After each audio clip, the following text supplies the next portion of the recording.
Aloha and good morning, everybody. My name is Jürgen Steinmetz. I'm joining you from Livestream.travel and Etober News here in Honolulu, Hawaii. And we're celebrating this week the launch of World Tourism Network. World Tourism Network emerged out of Rebuilding.travel, what is a discussion we started actually in Germany back in March during a non-existing ITB in Berlin. We had a meeting and we discussed the possible development of COVID-19, not even knowing closely to where we're really heading. But it was an interesting discussion. We have more than 1,000 people in 124 countries, and we thought it would be good to structure this a little bit and also keep it um, to guide the industry through COVID and beyond. So our place in the world of tourism is to support mostly, I would say, the medium and small sized businesses and build this link between other organizations, the public sector, and local issues and more global issues. So our organization should be built up from the bottom up, not from the top down, similar to what SCORL is doing. I see Wolfgang is here from my SCORL club in Düsseldorf in Germany I'm a member of. So it's a similar system. We really want to empower our local chapters to take the lead. And we then, as an organization on a global scale, can probably give more weight to whatever the worries or the issues are, specifically in combination with Etober News and other media we're working with. So it's kind of the idea. So we're looking for local chapters, people who wanted to build these chapters, to join chapters.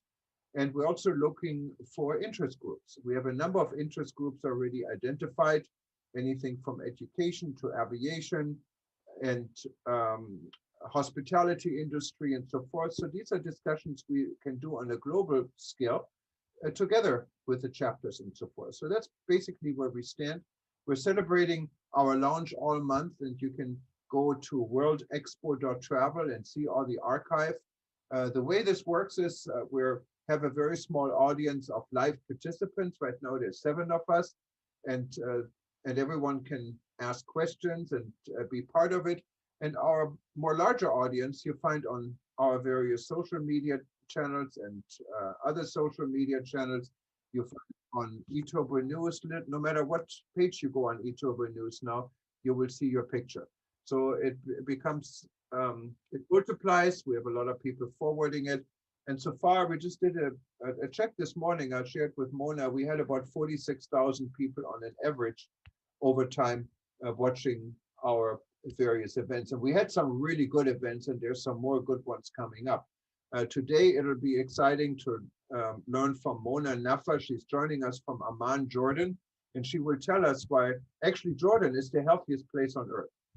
Now, if you go a little bit further, we also are looking forward to a number of events. Specifically, I'm looking forward to Louis D'Amour, head of the International Institute for Peace through Tourism, with the second event. The first event was about 35 years history and how IIPT started. And now our next event will be to look in the future. And we will close this year, hopefully saying goodbye or not, adios or whatever to COVID-19, because we're thinking the Spanish flu just finished exactly 100 years ago. So wouldn't that be a good way to also say goodbye to COVID and start the new year? Of course, we're not going to be COVID-free, but on a different platform, and to eliminate COVID and start on a positive note. And with this, we're going to have tour guides from all over the world joining us in this session. And it's organized by Marisa, who is head of, I believe, head of the tourism, the Tour Guide Association here in the United States and part of the global organization. And from what I know, also the president of this organization in South Africa, who is one of our members, will also join us. Now, without further delay, we're going to introduce Mona. But before we do this, I have a video here we're trying to share. And my apology, Mona sent this video, but because of time with so many sessions, I wasn't able to set this up professionally. So we're going to try to improvise here a little bit and see if this works. So Click on share. Then We are here in the Dead Sea, the lowest point on Earth. It contains the salt, the mud, the rate of oxygen, which is healthy for your mind and soul and body.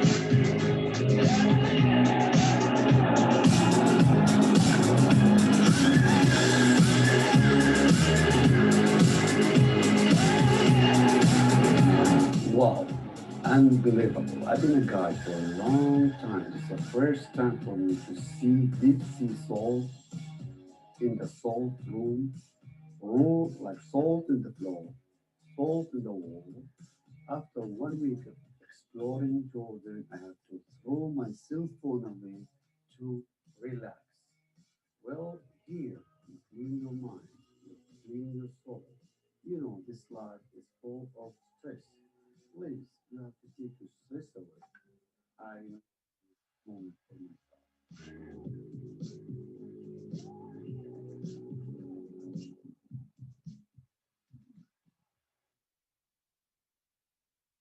well, thank you very much, and I give it over to Mona.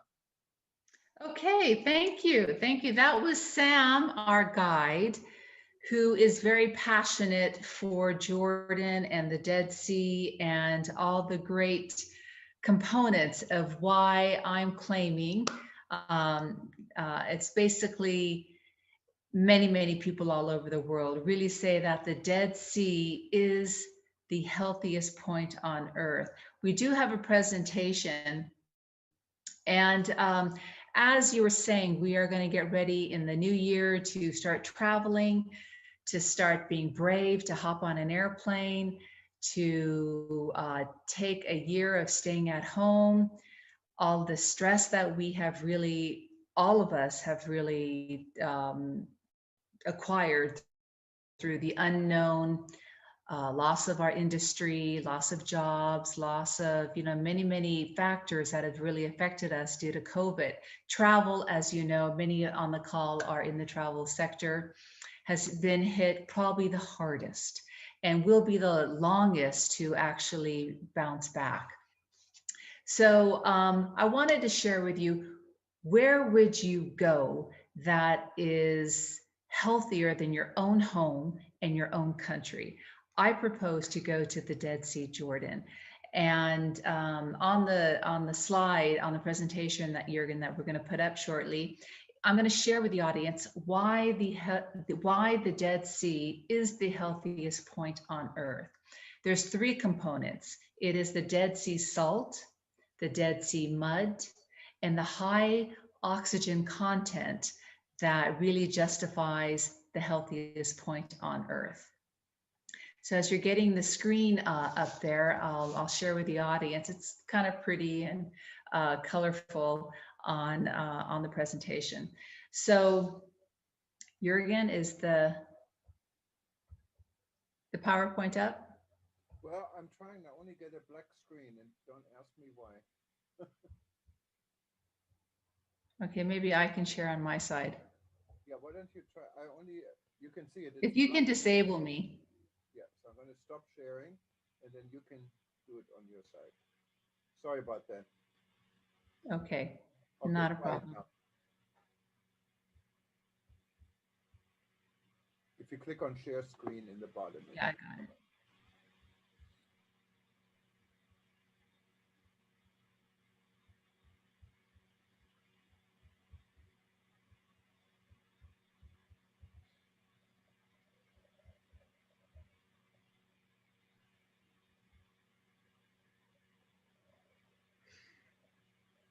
Okay, I'm going to get right to it.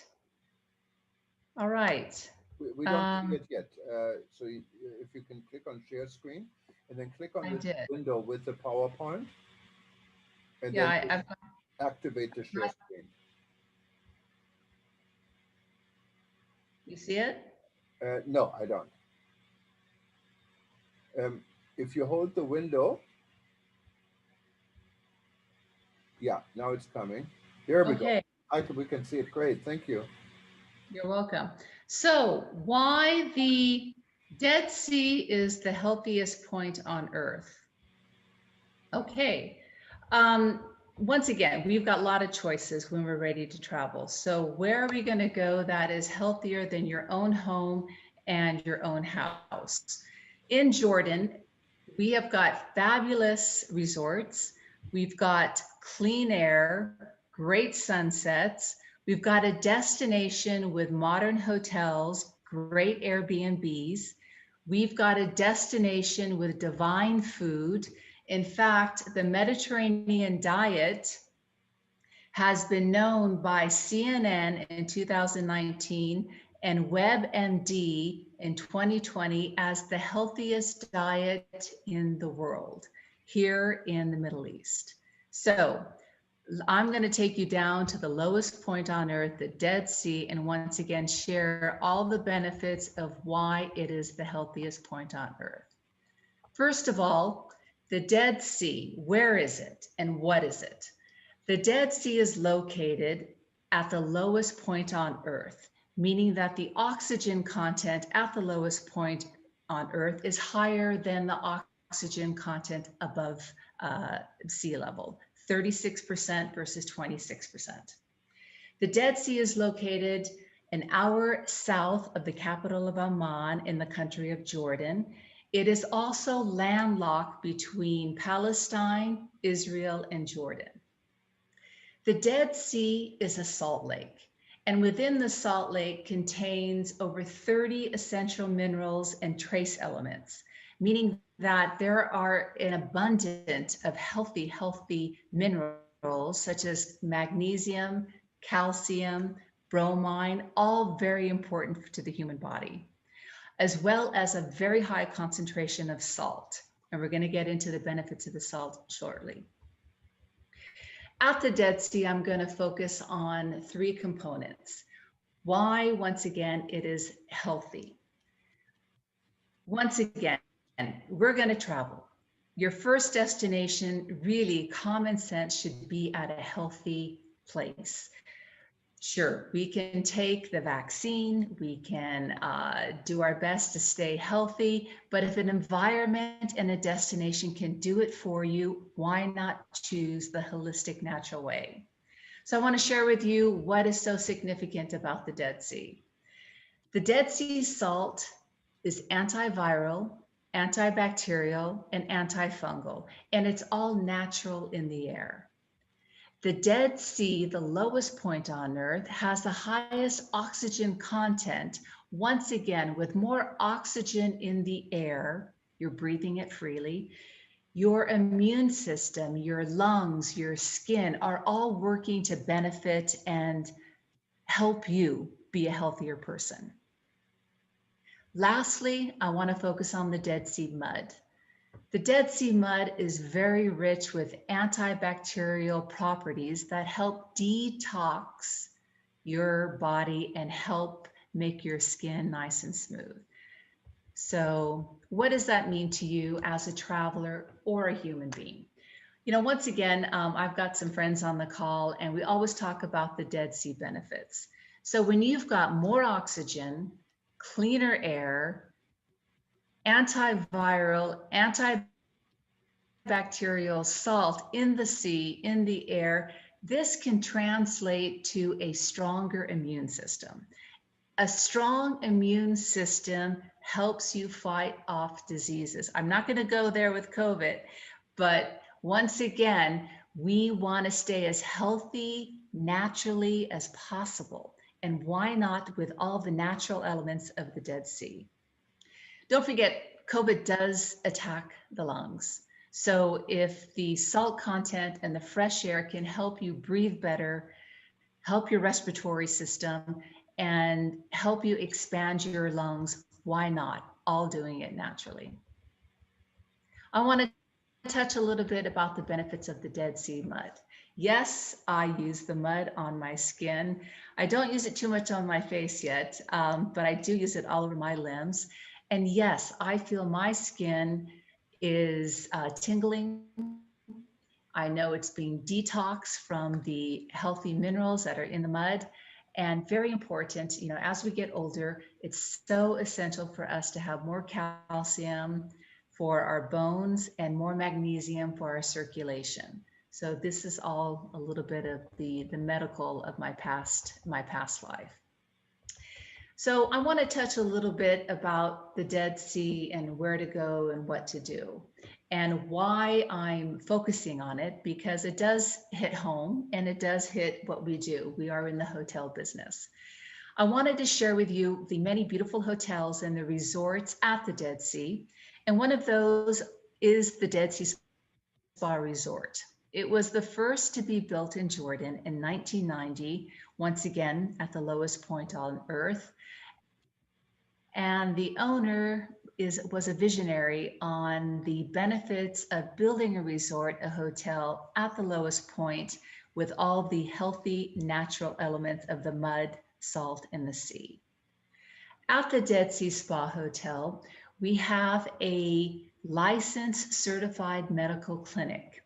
And for many, many years pre-COVID, we used to host many Europeans coming from Germany and Austria who doctors and insurance companies saw and knew of the benefits of sending their patients with dermatology problems such as eczema, psoriasis, acne.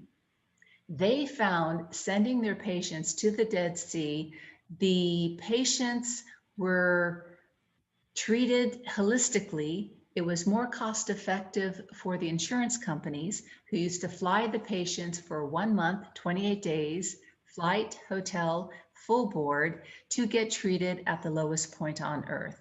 They found that stress is an autoimmune disease, which your body comes out with many skin problems when you're really stressed out. And when you de-stress, the skin problems minimize and or go away. At the Dead Sea Spa, we do have the first and only Dead Sea salt room. As Sam was saying, his life is quite stressful. COVID has really affected everybody in the sector. He goes to the salt room and he sits and relaxes. So we created the Dead Sea Salt Room, which we call a halotherapy. And it basically mimics a salt cave. There's salt on the walls, salt on the floor, and basically the salt particles are in the air naturally, which helps your respiratory pulmonary functions. Once again, it helps your lungs breathe and open up, meaning stronger lungs, more stamina. In fact, I was reading that athletes in the States, they sit in salt rooms because they want the highest function of their lung capacity. So they found the salt cave being very, very beneficial. Here in Jordan, you know, currently we don't have too many tourists, but when we do recommend that they sit in a salt room 3 days a week for 45 minutes. And I talk the talk and walk the walk. So I'm a big fan of our salt room. Every time I fly from the States back to Jordan, I've got terrible jet lag. It's basically around the world. The next day I go down to the salt room, I relax, and I find that I sleep better. I'm more, once again, relaxed. I'm more calm. And I really find the benefits of the salt room, the salt air calms me and really takes care of my terrible, terrible jet lag. So what's to come after COVID? You know, Jürgen and everybody on the call, we are extremely stressed out, not knowing what's going to happen, not knowing the effects of the vaccine. A lot of our jobs, a lot of our lifestyle, a lot of, you know, families, it's really the unknown. Sure, we're hopeful in the years to come, 2021, promises of the vaccine, but we really don't know. So I propose to the audience, when you're ready to travel, I highly recommend coming to the Dead Sea for your first destination, leaving your home, which is a healthier destination than your own home and your own country. So I wanted to recap once again on what I've been talking about on all the wellness benefits of the Dead Sea. So the salt, the mud, the air, what does it mean? It means that healthier lungs, post-COVID and beyond. COVID, unfortunately, and other symptoms has really compromised many people's lungs. This has not been scientifically proven, but it's common sense. Secondly, improving the skin from the Dead Sea mud. Basically, the mud is known to hydrate the skin, detox, really make your skin very smooth. Boost the immune system. That's a given with the oxygen, the higher content of oxygen. Me personally, I've got more energy and more stamina when I spend time at the Dead Sea. So do most of those patients that came from Germany for over 20 years. Sleep, better mood, all comes with reducing your stress. So usually with a relaxed body, good night's sleep, a strong immune system tends to lower one's blood pressure. Once again, these are wellness claims yet to be proven scientifically. So I welcome everybody on the call to come to the Dead Sea, be a wellness ambassador for the lowest point on earth, and take it upon yourself and really seek a holistic, natural way to really recharge and restart the new year. I don't want to leave the other beautiful sights of Jordan. So coming to the Dead Sea as your first destination when you're ready to travel, you also have access to Jordan's wonderful sites. We've got Petra, a wonder of the world, in the bottom right. We've got Wadi Rum, the top right. We've got many, many movies that were filmed in Wadi Rum, from Star Wars, Rise of the Skywalker, Rogue One, The Martian, Lawrence of Arabia. Hollywood is really looking at Wadi Rum as a destination for filming. We've got great diving at the Dead Sea. We've got Amman, the capital. And of course, we've got the biblical sites where Jesus was baptized at the Jordan River. So when we can, I invite you all once again to come to Jordan, come to the Dead Sea, and really be brave and really think about your health as your priority. And you've got means of really improving your immune system by coming to the Dead Sea. Thank you. Wow, this sounds like perfect, Mona. Is there like let's say when you come there, what do you do? Are there places to stay and to do like a treatment, or how long should you stay? Absolutely. Let me see how I get to. Well, we welcome you to stay as long as you like, of course. Being that when we first start traveling, I don't think too many people really want to hop around. So it makes sense to come to a destination and stay for a while. Jürgen, is my screen? Yes, you look perfect. Okay. So basically, come for a week. Once again, patients have come and stayed for 28 days. They found the value of staying for a long time. Talib has said many, many times that we can become nomadic travelers. We could take our computer, travel anywhere, do our work online, kids can go to school online, and why not stay at a destination that gives you all of the healthy benefits? So staying at the Dead Sea for as long as possible would be my choice. If you know, basically how much time you can afford, and as long as you can take some time off, but have your computer, will travel. So when you go to the Dead Sea, where would you stay? Once again, we've got lovely resorts. We've got 4-star, 5-star resorts. We've got some Airbnbs. What's been very popular are some farms. So plenty of accommodations to really meet one's budgets. Mind you, you can come to the Dead Sea as a base, and you can see Jordan sites, You've got a choice between Amman, you've got the choice between the Dead Sea. Why not stay in a place where the environment is going to be healthier below sea level versus that as above sea level, if I may? And I can, you know, I've been there, and I love this area. It's so different than any place on earth, and it's pretty much right in the center of Jordan. So you're right. It's very easy to see Petra. It's easy to see Amman, or you can all the way go do a day trip or stay a few days in Aqaba.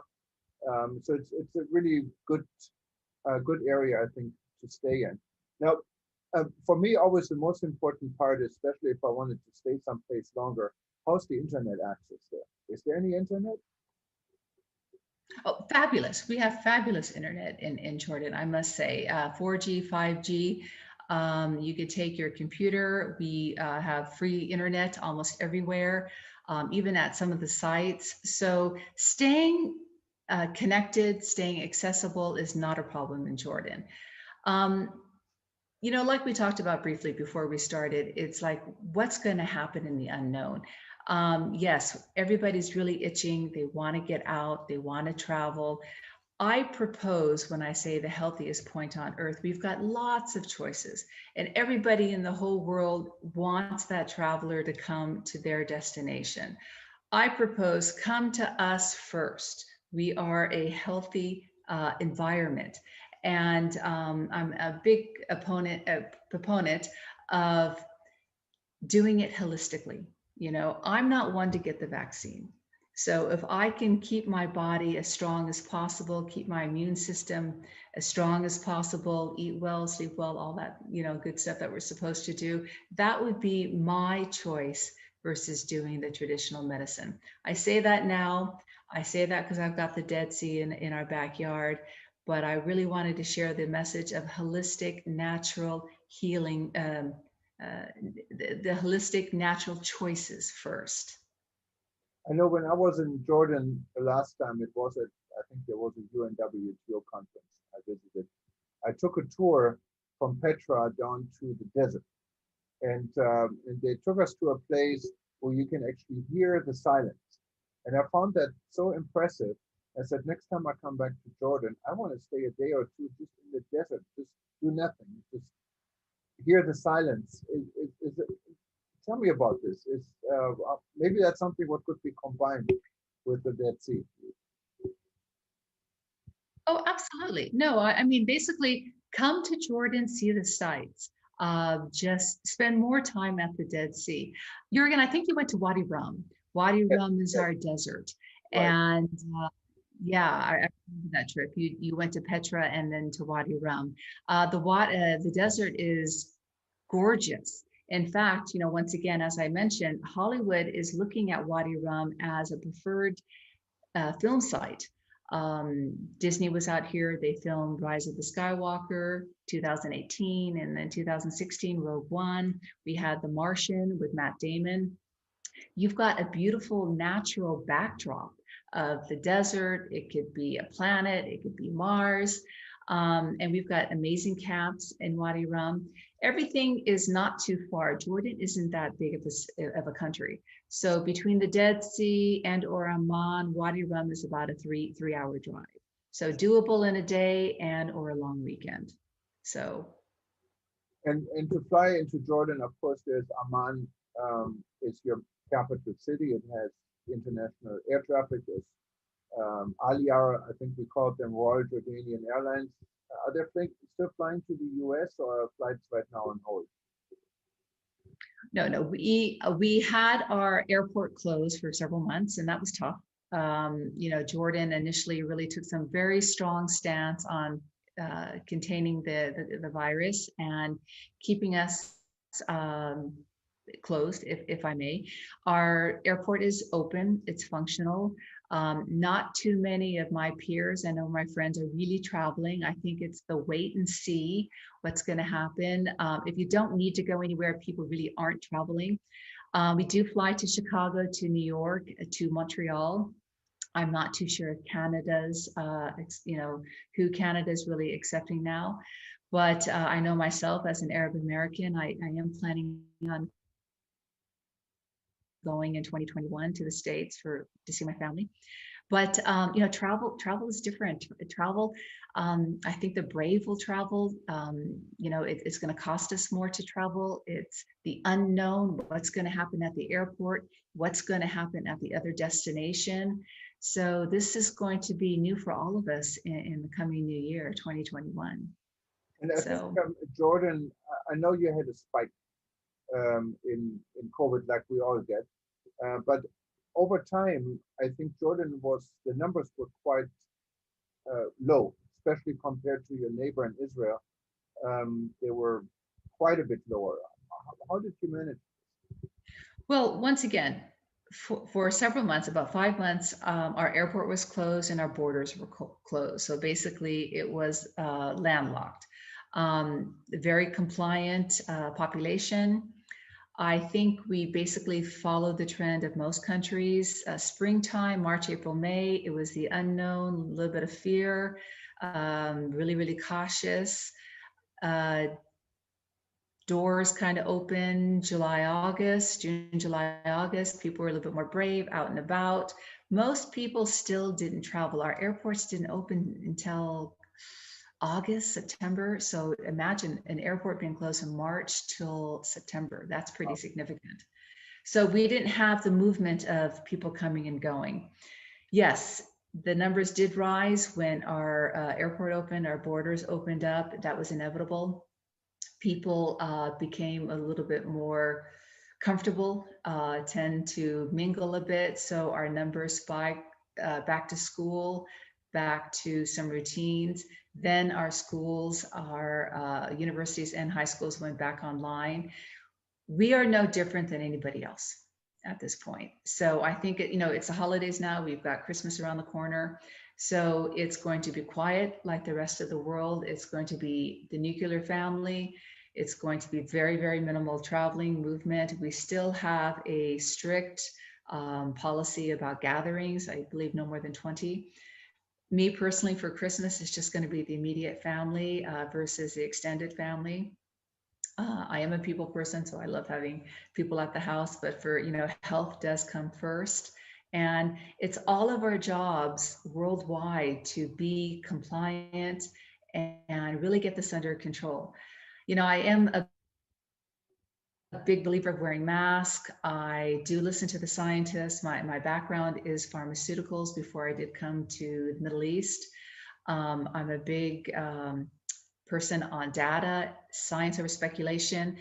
And I did touch on the presentation that I would really welcome a wellness study on all the benefits of the Dead Sea and really verify it and give it credibility on the logic of the Dead Sea salt and mud in the air.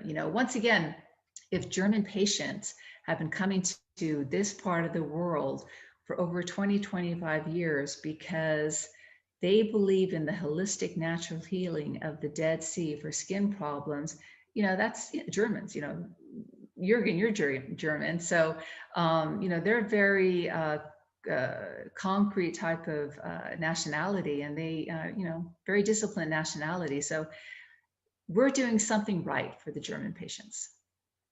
No, and it's interesting. Now, let me touch on something different. I know we weren't really supposed to talk about, but you mentioned it.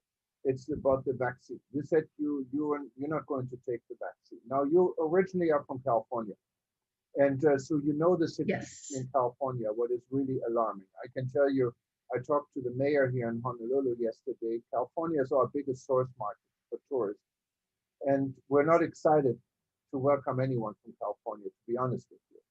And I think we should be careful. And how do you see,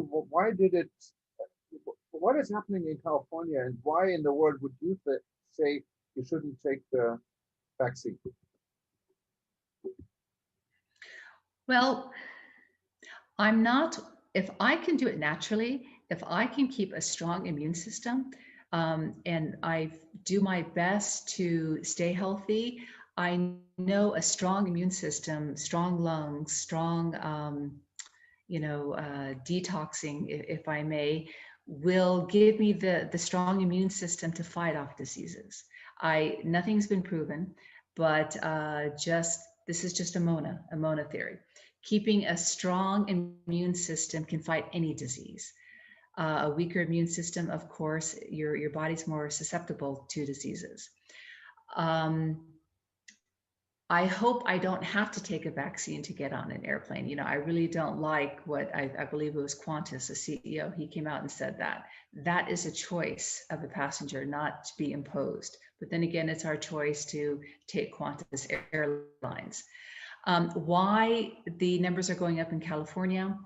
You've got people who are rebellious. You've got people who are compliant. You know, it's a big population. It's a big state.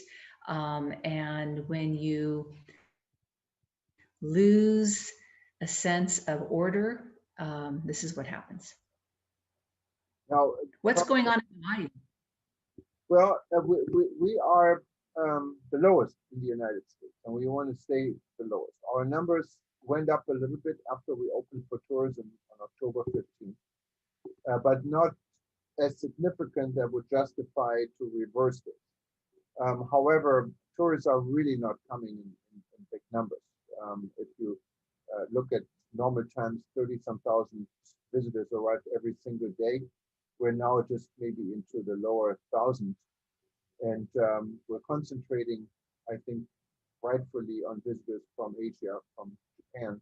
We just opened the tourism bubble to Japan. Now, Japanese that are coming here have to be really committed to wanting to go to Hawaii, because when they go home, they have to go to a quarantine of 2 weeks. So they can enjoy a vacation. And I know we're trying to come to some kind of an agreement to avoid this with another test. There's a new testing facility at the airport. When it comes to the US mainland, I think Hawaii is concentrating in welcoming visitors from other parts than California, as I said, even though California is always been our main source market. And people in California really understand this now, and I don't think they're traveling the same numbers as they did before. But so far, we have been able to keep our numbers low. We had a spike in the last few days, but not because of visitors, because of the prison system. I think in one of the prisons, we had more than 30% infected, what is tremendous. So the numbers did not, so far as I know, it's contained. It's not only the prisoners, also people who are employed in the prison, guards and so forth. So that has been and is a big problem. But from the visitor standpoint, we're doing okay. But then again, Hawaii has been literally locked up between March and October 15th. So it's similar than what you see in Jordan. So we don't know the end of it. There was Thanksgiving, there's Christmas coming up. That's our main travel season. I know that our largest hotel, the Hilton, just opened. So we have to see. We're all bracing. Our hospitals right now are fine. We have plenty of capacity. We have a lot of the intensive care available. But on an island, this can change very quick. And well, I think we're all in the same boat.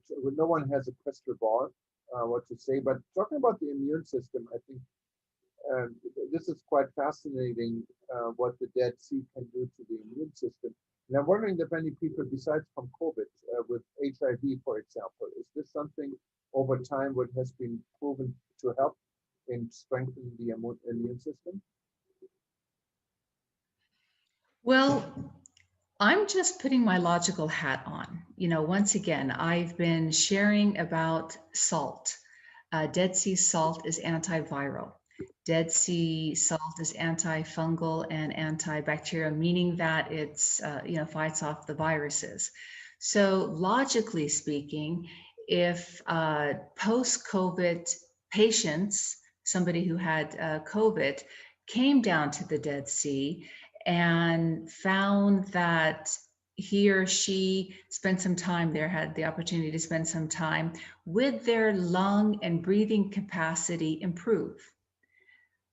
From what we know about the salt therapy being very therapeutic, the salt expands the pulmonary, the respiratory breathing tract, expands the lungs. You know, mind you, COVID is new, salt therapy is new. I would love doctors to challenge me on this and come to this part of the world and really do a scientific study. Would COVID patients improve their respiratory breathing from salt therapy, spending time at the Dead Sea? This would be $1 million question. So I'm just, like I said, I'm putting the logic behind the great benefits of the oxygen, the air, the mud. We all know that COVID hits the lungs, the respiratory. Would the oxygen, salt, and all those healthy minerals naturally help that individual post-COVID? So I'm not a scientist, nothing's been proven, but logically, where would you go when you've got all this healthy elements and minerals and magnesium in the air that could only help somebody? Mind you, there's a few, not everybody can get to the Dead Sea and feel comfortable because of the oxygen and the pressure, but the majority of people spending time in open air, open waters, in an environment full of oxygen, how can it not help you? it makes a lot of sense. And I would just be a little bit worried about having a study with patients coming to Jordan. That of course puts you up to a risk. I don't know if you wanted to take it, but it would definitely, I agree with you, make a great study. And I'm wondering if anyone else wants to jump in, just raise your Well, hand. yeah. We'll be happy to hear you. Now go ahead, Mona, I'm sorry. Oh, okay, No, so has anybody raised their hand or any question? yes, if there's anyone else who wanted to ask questions, please do.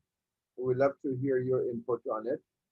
There's Dolce. Go ahead. You have to unmute your microphone, please. Unmute your microphone, please. Sorry, I've There we got go. my iPad. Okay, thank you, Thomas. Oh, that's good. Okay, I didn't realize see you there. Yeah, No, hey. welcome. You have a different name on this. Yes. Yeah, that's the duet. I know. But Welcome. I just want to thank you so much. I'm very interested, first of all, in the World Tourism Network. I think it's going to be brilliant, and I'll talk to you later after this. But I think, Mona, it's just brilliant also of what you're talking about is the brand or the strategy is to come here first. I mean, if nothing else and you're feeling good, why not stay feeling good? I'm really excited that, you embrace that, come here first. And I don't know if a lot of people realize, but Jordan is not a country of anything else. There's no oil, there's no other natural, any kind of way to create, profits. So, using salts and muds and tourism is really what is needed. So I think Mona is really on the right path. I really love hearing that. Thank you, Sandy. Yeah, I mean, once again, when we're ready to travel, where are you going to go first? What makes sense? I'm just putting logic into play here. Where are you going to go and really feel comfortable for your first destination? So I'm proposing a destination that is known to be healthy, and that's the Dead Sea, Jordan. And you've got some sites, and you've got some great food, and warm, beautiful hospitality. The Jordanians are fabulous, just very warm, hospitable people. So. No, that's no, Sandy. Adam, Jordan. I know you agree. I know Sandy is a good friend of us, and I apologize, I didn't recognize you. Oh no, I'm getting older, Thomas. Well, no, you never get older. we only get younger. But Sandy, just for you, for anyone who doesn't know Sandy, I think most of you know you. She has been a host of Travel Talk Radio for many years, and her radio show was very successful in the travel and tourism industry. She quit. I don't know. You have to tell us why you quit. But Thomas, it was a really wonderful opportunity for me to really go back to what I really am. And I'm an artist and a musician. And so for me to do that, then take the travel portion of what I had of 15 years of having the radio show, I was able to then to jump in and start building bridges with music, which is a much better, really, it's me. It's really me. So at my ripe old age, I'm on my, another edition, but it is just that whole journey that has taken me back to what I started at 6 years old as being a musician and an artist. So that's really the story. It's quite simple. But I love you guys, and I'm gonna get more involved now that I've established the music career. So No, that's wonderful. It's really good to see you. And your radio show, as I said, I've been on your show a number of times over many years. Actually, it's Louis D'Amour. I think we both met on one of your shows 20 some years ago, and so we right. miss you. So thanks for tuning in. Thank you. My pleasure. So if there's anyone else who wanted to say something, I wanted to recognize also, she's been very loyal on our events. So we call her Snow White.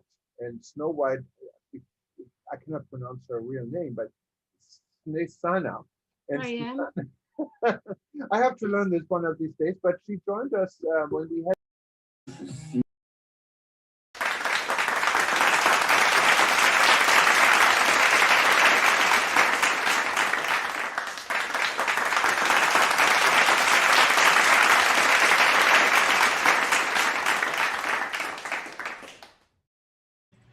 Aloha and good morning, good evening, or good night, wherever you are. My name is Jürgen Steinmetz, and I'm joining you from Livestream.travel and eTurbo News in Honolulu, Hawaii.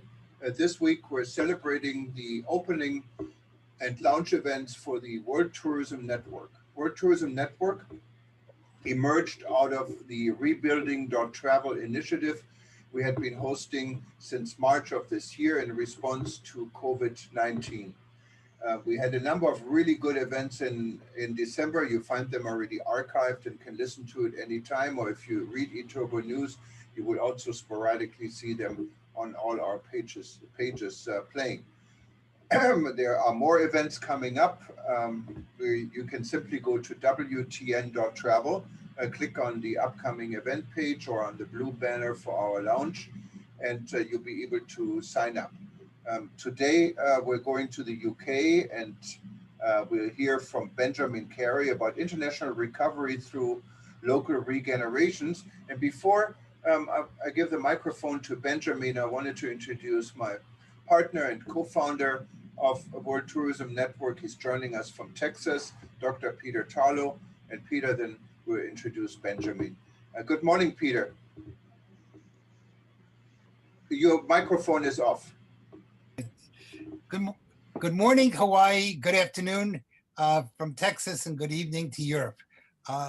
This is, I'm sure, will be a really fascinating subject. I think we're all going to be interested in regeneration, and this has been a time when we all need to do it. Just prior to our conversation, Benjamin was saying to me that with all the shutdowns again, it's a little bit depressing, and I understand that. I drove about a week ago to Washington, D.C., and so one restaurant after another closed. And so this is really an important topic for us all. I know it'll be not only in live broadcast, but it'll be broadcast throughout the month. And really it's a chance for all of us can learn. So this is a great experience for us. And I don't want to take any of Benjamin's time. So I'm going to turn it over to Benjamin. You're on, sir. Thank you very much, Jürgen and Peter, for inviting us to do this panel this evening. Good evening, good morning, wherever you are. This has been an awful year for everyone in tourism, as everyone here knows. But what I think has been exciting is that there's been an opportunity for people to really rethink what they're doing, to look at their strategy. I remember when I was a tour operator years ago, people said that tourism would be so easy if there weren't these annoying tourists coming along. It's a real time when we can sort of sit back, and as long as we have been able to survive this torrid time, there's an opportunity to think about what we can do differently. And many destinations have tried to duplicate what other destinations have done, and they thought, that's working well there, and let's do the same. And I think it's a reminder that actually, what have we got to offer? I've been working over the last 9 months in destinations all around the world. I've been working in North America, in sub-Saharan Africa, all around the Mediterranean, in East Asia, South Asia. And what everyone says is that they want to know, how can they be different? And what I say to them is, well, don't copy anyone. You need to focus on what you have in your own community, in your own destination. Celebrate your heritage. And that means not producing what you think visitors might want. It might be hamburgers or pizza or this international fare, but actually celebrate what is your local gastronomic heritage. What are the stories? For visitors, what is it that's going to make your destination distinctive, memorable compared to all the other destinations in the world? I think city breaks are going to have a tough time in the next couple of years. People aren't going to go off for their short break to the city or that place which might be okay, might be interesting, and might not be. People are going to be traveling increasingly with purpose. They're going to be seeking places that are different, distinctive, memorable, where they can really have encounters with the local heritage, local people, and experience local crafts, local everything. Because they want to, if they're going to tolerate all the inconvenience of travel, it will be harder to travel through flights and vaccinations and all the tests. People want to know it's got to be worth it to make that trip. So when they get to their destination, they want to make sure maybe they will stay longer, maybe they will spend more money.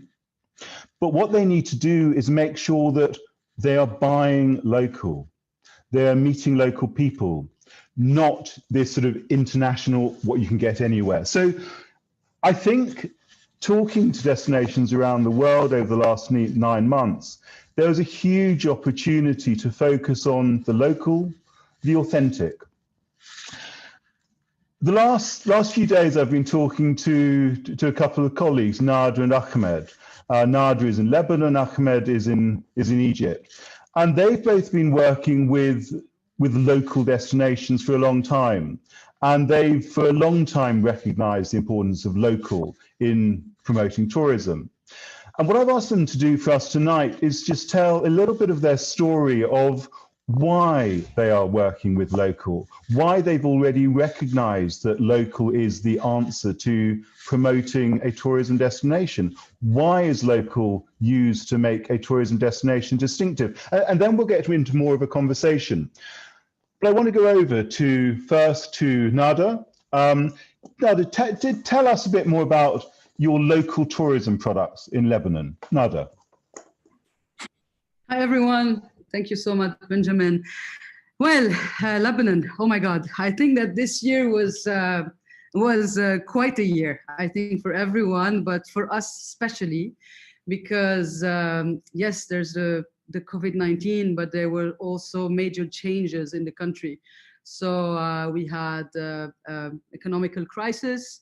We had a major blast in Beirut, and the Lebanese pound is actually collapsing completely, which is a good news actually for tourists, but not for us, because now the destination, Lebanon as a destination, is much, much, much cheaper. So you should come all here. So this is one thing. Now, for us, why do we think local, and why for us local is important? Because first of all, we are a social enterprise. Our aim and our dream is actually for everyone to live by, for, with, through tourism. So we want actually every region in Lebanon to benefit from tourism. This is one. Two, our motto is very simple. We tell people, you come as a traveler, you live as a local, and you leave as a friend. And we want you actually to live as a friend, and then we actually stay in contact. And we build bridges, because this is at the end of the day, like, we like to travel. So when we decided to create Tourleb, Our aim was to actually make people travel in Lebanon like we travel abroad. So going to actually find the people, meet the people, and understand the culture, not only just, have a bucket list and go visit the bucket list sites and all that, but really to go and understand the culture. So for us, it's very important for people who come here to meet with us, to meet and to enjoy their time, right? To have an experience. Now, our biggest challenge actually is because Lebanon is not on the international map, because I'm pretty sure everyone hears about Lebanon when it comes to war, but nobody hears about Lebanon when it comes to come and visit Lebanon, because we have 6,000 years of history, because the mountain and the sea are so close, because we have amazing food that I'm not sure. I'm sure everyone heard about the food in Lebanon, but food and war, but not all the rest. So we're trying to put Lebanon on the map and tell people you can come, you can enjoy actually Lebanon and have quite a different experience. How? Yes, there is food, but there are tons of people who have amazing ideas all over the countries. They can share with you so many things. For example, a lot of people don't know they can do canyoning, caving, they can do trekking, hiking in Lebanon, swimming, diving. All this is available in Lebanon. But if you're not someone who likes sports and outdoor, there are crafts. There are a lot of artisans. There are so many ideas that actually people can do in Lebanon. And for people who love history, you have history, you have Roman temples, you can talk about Phoenicians, you can talk about so much history. So you can combine a trip and be here enjoy, or experience only a local experience. So staying, spending time with villagers, understanding the different culture. You know that even food in this small little country is different from the north to the south. And then you can understand how to make just a simple plate differently from the north to the south. And everything goes with the story and with the culture. Yes, it is not easy. It is not easy to work in an environment that is not well perceived by people. This is one. Two, that is not always safe, because I also tell people, if you're waiting for Lebanon to be 100% safe, you will never come to Lebanon. But you can be part of the adventure. What did we do this year? This year, we started the year with a revolution, a major revolution, and we had buses of tourists coming from Belgium, from France, from the States, from Canada. And what was amazing, actually, is that we made them sense what was the revolution viewed by people. So they lived the revolution with people. And on the same time, we had tours, so we had to live an adventure, taking the bus through small buses, through different checkpoints of people, stopping everyone because they want to say something, and people just loved it. The adventure was just amazing. Even for us, it was new because we had to improvise every second. We had to improvise and change plans every second, and we still get emails from people telling us, when you have a second revolution, call us, we want to come and live the revolution in Lebanon. So, which is also something we try to take and we try to live. The second challenge, of course, the COVID-19 is not something that is easy, especially when you have cities in Lebanon that are really crowded, and you have souks in Lebanon where you can do a lot of, you can buy a lot of, crafts and meet a lot of people. When it's very crowded, how do you manage to be there at the same time? And how do you convince people to wear the mask, which is also another challenge in itself, because in the Arab culture, wearing a mask is not something that people like, right? So, so this also is a challenge, but we're overcoming it every day. Tomorrow I have a tour in Tripoli. I have 25 people coming with us to Tripoli, even though Tripoli is the second biggest city in Lebanon. That people think that it's very dangerous, but it's not actually. It's just a beautiful city, one of my favorites actually. So we're going to meet artisans. We're not staying in the crowded places, but we're going inside the houses, the old houses, meeting the artisans, learning more about their crafts. And because it's Christmas next week, so people can actually buy locals. So we try also to push people to buy local and to try to give a push to all these locals and artisans at the same time.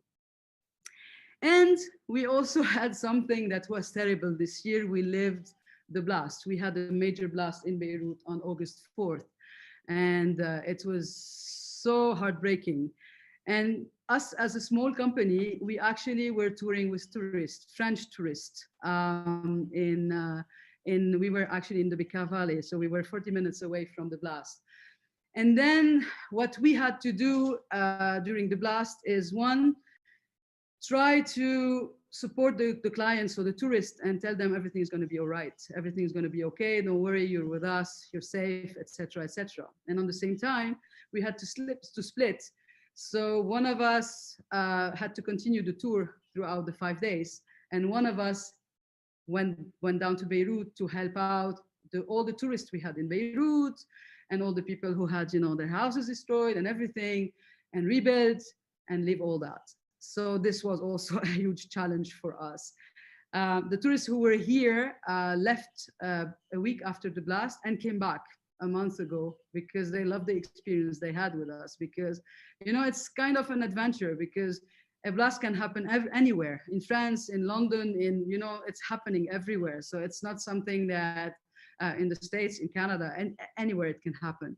So how to actually live through all that and, make sure that people leave here with an amazing experience. And this is also a huge challenge with having. Now, on a daily basis, what we're trying to do and we're continuing our activities, we're helping out the locals on a daily basis. We created projects to actually support all the locals here. And we are getting a lot of people coming in Lebanon, because I think that for Americans, for example, it's the airport is open for Americans. So we're getting a lot of Americans in the country. And we're trying to make them really live Lebanon, not just, just visit or all that. So we're doing a lot of outdoor activities. We're doing a lot of history. We're doing a lot of crafts and artisan, and we're focusing a lot on locals and their products, because they really need us today. They need us today, because if all these locals and artisans stop working, we can say bye to tourism. Because for us, tourism is through the local. The heart of tourism is local, is the locals. Now, there are two words for locals for me. You have the locals viewed by the locals. How do you do local tourism for locals living inside Lebanon? Like for us, for example, a lot of Lebanese people don't know Lebanon.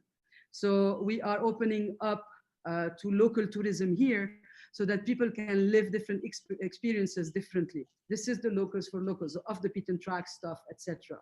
But for a tourist that comes to Lebanon, everything is local for them, because they're already living something different. So everything is local.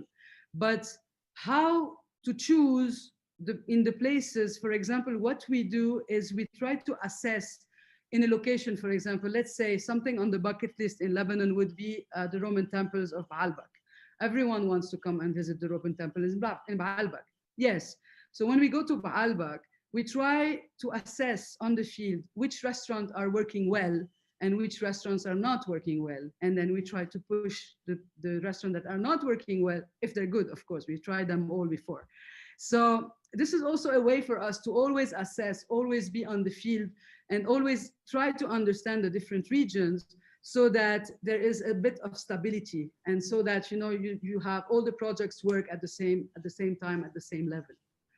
So it's an ongoing job. It's an ongoing job for us. We go back on the field every week, every day, and we try to assess what's working and what's not working, and trying to assess the different levels. Are they going, well? Is the food still good? What do they need, etc., on a daily basis? So this is a bit about us, what we're trying to do here, and if you have any questions. So thank you very much.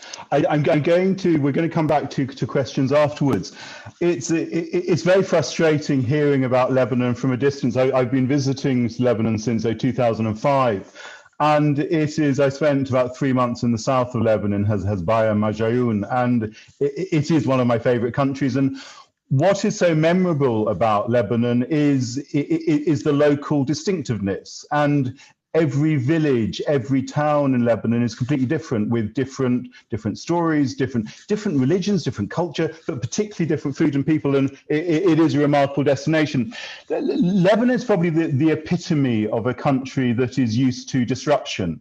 And COVID is just another disruption on the history of tourism in Lebanon. And I feel incredibly confident that because of that, and because Lebanon is so good at connecting with its local identity and local heritage, it probably will bounce back quite quickly. Unfortunately, not enough people are visiting Lebanon, but they will. It understands local. Turning to Egypt, I'm going to move over to Ahmed Yahia. And Ahmed has been working in Egypt, where there's been tourism for at least 5,000 years.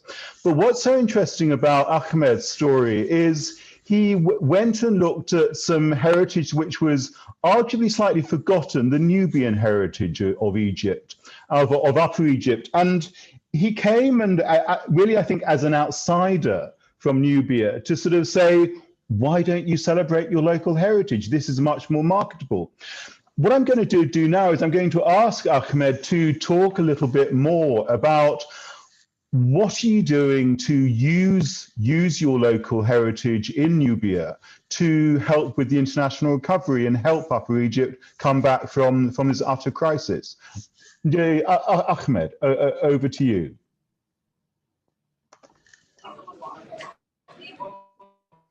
Thank you so much, Benjamin. Hello, everybody from Egypt and Ecologia. So we, in the beginning, I came from a corporate background, so I wasn't working in the tourism before, mainly marketing strategies and things like that.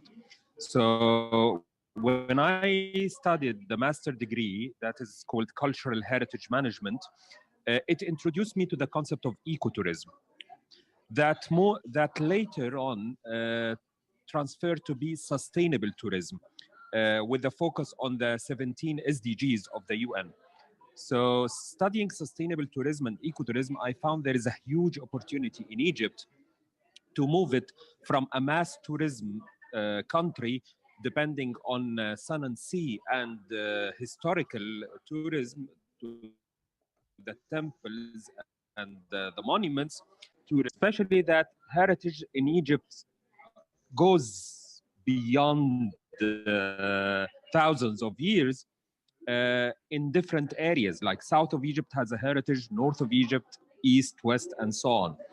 So the Nubian heritage is very rich, and I thought let's introduce this Nubian heritage with the principles of sustainable tourism that I studied in the master degree.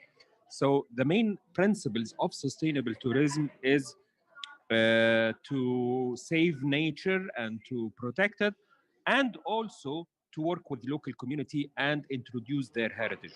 So this is what I try to convince the Nubian to do, is to introduce their heritage in a respectable way and to celebrate their rich of heritage thing. The challenge I faced in the beginning doing that is people were not convinced in Nubia that their heritage will be interesting for others to celebrate. So I told them, let's try. Let's do a trial first and see how it goes. When we did the trial by opening the restaurant that introduced only Nubian cuisine, the Nubians themselves got shocked of the feedback received by the tourists, how amazing the food is, how interesting the experience, the whole experience is. And then we moved to rebuild old Nubian houses and convert it into accommodation facility. And the Nubians were not convinced that people will stay in a mud house designed by the Nubian architects, built with local material like rocks and mud. And I told them, let's try. So when we tried, they got another shock of the feedback received by tourists. And we did all this by not selling the heritage in a cheap way. we are considered as a premium price in Aswan city, which is south of Egypt. So after doing that, the local community of the Nubians start to believe that their heritage means money. They can charge their heritage with a good amount of money that go back to the community to develop it. And I think this is the essence of the sustainable tourism, is to involve local community in order to develop them financially by receiving a good amount of money as a reward for their services, and to develop them psychologically, to be proud of their heritage, to think that their heritage is an accumulation of many experiences of their ancestors that was perfect to introduce. So this is what we do at Econubia right now, is we introduce the different aspect of Nubian heritage, whether it's food, accommodation and architecture, music, customs, language. The Nubians have their own language that goes back to the ancient Egyptians. They coexisted with the ancient Egyptian, or what we used to call them pharaohs. So all this give them a valuable position in promoting tourism to their destination. On the other side, from the tourism side, our guests are so happy with the experience because they never thought they can receive such an authentic experience, and they didn't know that it does exist. So when they tried it, they loved it, and they keep coming and coming back again. I think there are two kinds of tourism globally now.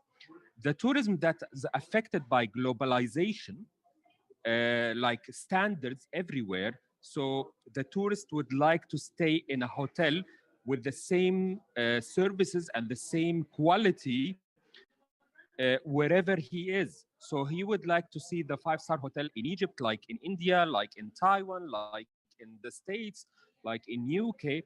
And this is part of the globalization, that you receive the same service wherever you are. And many people like this way of tourism.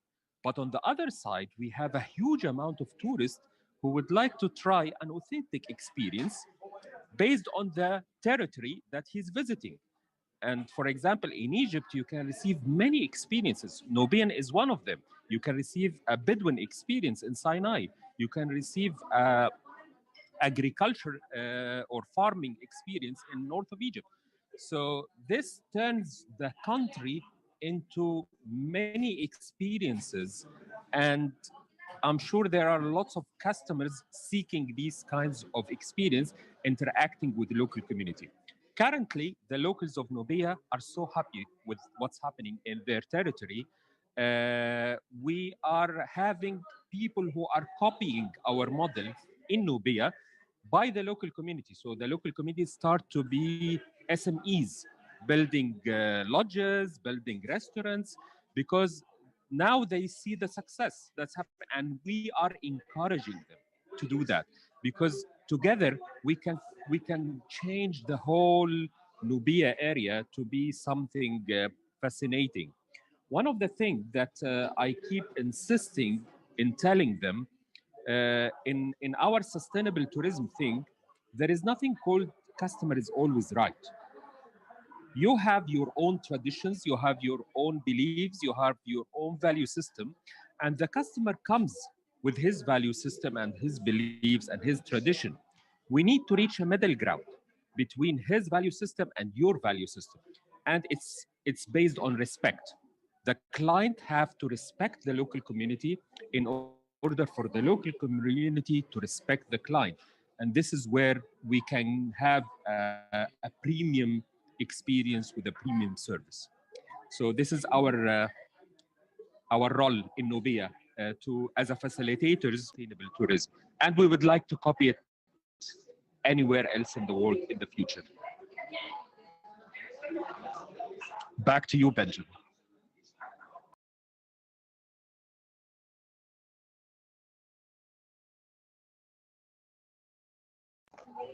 Thank you so much, Ahmed. What's exciting about this time that we're going through is that it really is generating a lot of real innovation.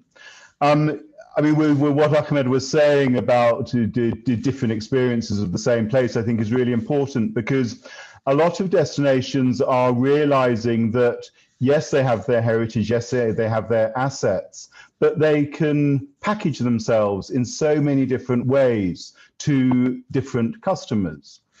One of the really interesting segments at the moment is people who are remote working.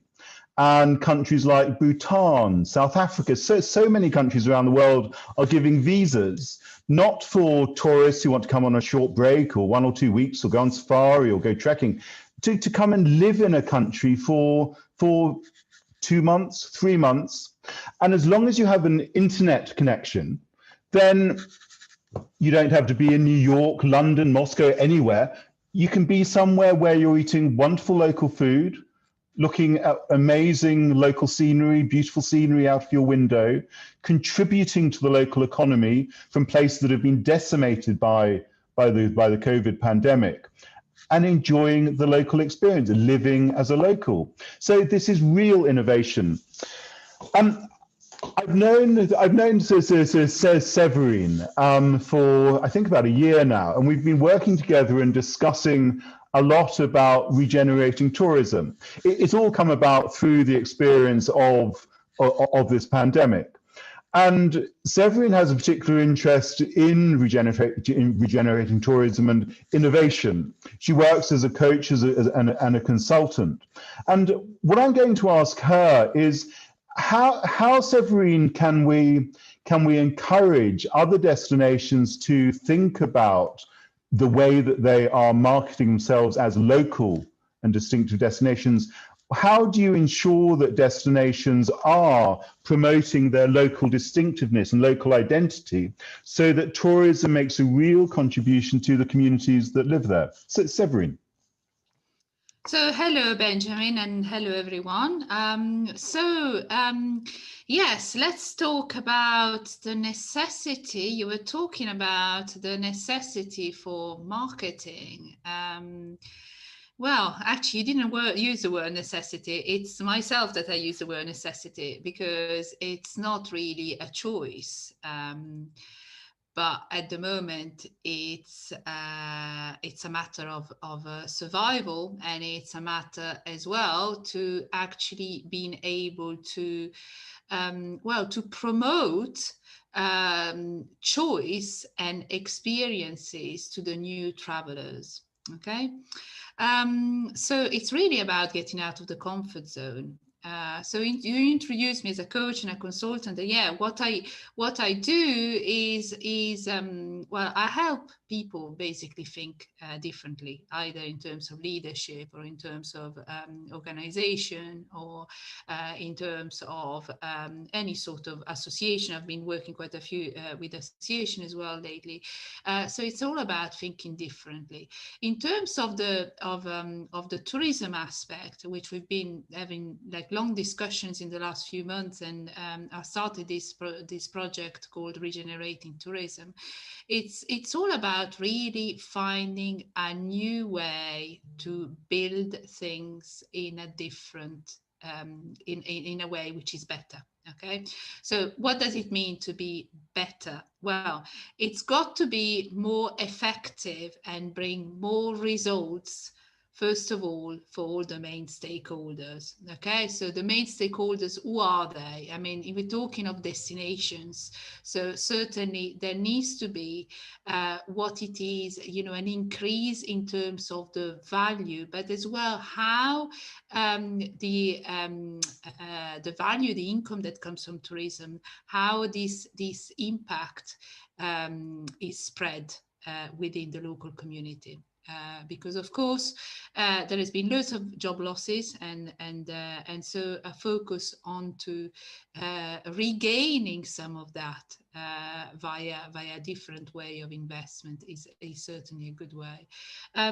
So what about so regenerating tourism really is about focusing on the local community. And as we focus on the local community, there is opportunity, and a big opportunity in terms of being able to go in and highlight what is the authenticity of a destination. And what is very interesting, as Ahmed was mentioning, is that very often when someone lives somewhere, there is very little appreciation for what is there. And that's one of the biggest barrier, and that's one of the barriers as well of the comfort zone, that in terms of innovation, it's one of the barriers. Like when you go into an organization, you know, the implementing change is always something that needs to be stepped, and it's something that needs to have a lot of vision and a lot of leadership drive in order for it to be implemented. So regenerating tourism is about building better, and working with with good examples, as Ahmed, as Nada, and creating destination which provide more choice to the traveler. Because it was rightly mentioned that there is, yes, a request for more authenticity, but there is also, people that not necessarily will request that authenticity. So it's not about going and completely change the old model, but it's going to offer a solution which is actually really sustainable for the future, from an environment point of view, from a perception point of view, and as well from an economical point of view for the destination and the tourist. So that's it. So thank you very much, Benjamin, and everyone else. Thank you very much, Severine. I have some questions I'd like to ask. If anyone wants to sort of chip in with additional questions, please do. But I'd like to start with the question to Nada, and let me try and spotlight you, or maybe Jürgen will. But Nada, you mentioned that you're a social enterprise. I do think social enterprises and cooperative models are very effective when working with community-based tourism. Can you explain a bit more about how you think a social enterprise is going to make the recovery of tourism in Lebanon that much quicker, that much more effective? Well, being a social enterprise, first of all, as a social enterprise, because we redistribute money in, let's say, evenly, or I would say not only evenly, but we try to assess which region need more highlight and need more help. So we try to focus on the region that need more help. This is one. As a social enterprise, how does the recovery will go faster, actually? Because first of all, we're creating a lot of jobs. We're creating a lot of opportunities to people. We are highlighting the people who need a bit of help and highlight. We work a lot through local partners. So we have loads of local partners. Sometimes there are other tour operators that are struggling to just, get here. We have, local businesses. All these people, we try to meet with them and see how can we help. So on a longer term, I think that we are creating a community within a community. And then we are creating this community where people will actually help each others, to overcome especially this horrible situation. It's been a couple of years in Lebanon. The situation is ups and downs all the time. So the thing is to try to assess the diverse partners in the diverse areas. And then when the tourism, when people come, it could be local tourism, as I said, so people from the inside, just, traveling outside of, like you're saying, Severine, outside of their comfort zone. Because you mentioned something very important, Benjamin, I didn't talk about. of course, there is the multi-confession system in Lebanon. So you have so many different rites and religions. You also have so many different cultures. And because we had a lot of, different wars and all that, and people hear a lot of different things, so we try to connect people together. So sometimes it's difficult for two cultures, even in the same country, to meet and to try to work together. So doing this as a social enterprise, we are creating bridges inside the country and outside of the country, trying to bridge people from the Lebanese diasporas outside. You have loads of Lebanese everywhere in the world, of course, but you also have a lot of tourists who are interested to come to Lebanon, but who are afraid to come to Lebanon. So when they call us from Canada, the States, Brazil, Australia, or whatever, and they ask us a lot of questions, I think they are more confident to know that we work with all these people and that they're gonna have different experiences with all these locals. And when they're gonna come to Lebanon, they're not gonna come just to visit their bucket list, but really meet the people and help out the people here living here. So it really creates bridges. And as a social enterprise too, the fact that we are always on the field, always meeting the people, always doing the job on the field, it creates an impact also for the tourist. Example, we shoot a lot of videos in every region we go to. For example, we have this YouTube channel where on every outing we have small videos of a minute where people can actually see where we're going, who we're meeting, etc., etc. So it gives impact to the artisans and the people in the region, and the tourists are interested to come and meet them too. So as a social enterprise, it helps a lot. And during the blast, and I'm gonna give this as an example, because during the blast in Beirut, something that happened that touched us a lot. We had hundreds of tourists that came sometimes just for half an hour for a tour with us for half an hour or 4 hours in Beirut, or people that we just met, in a bus, or we just talked to. We had them, for example, find their way in a city or something. They called us and they told us, how can we help? And when they saw that we were actually rebuilding houses and trying to help all the artisans across Lebanon, they were more and more interested. And they were like, can we come and help on the field? So some of them came on the field to help. Some of them we had to redirect to different NGOs to actually help people on the field. So it creates loads of opportunities. It creates loads of bridges. Thank you so much, Nada. I mean, the tourism is human, and that's what's so exciting about it, and why people engage when they have a local encounter, when they feel that they are part of the family, and they aren't just a number or a commodity for a destination to count. I'd like to come next to Ahmed. I take an approach as a consultant, I take a Socratic approach. The philosopher Socrates described himself as a midwife.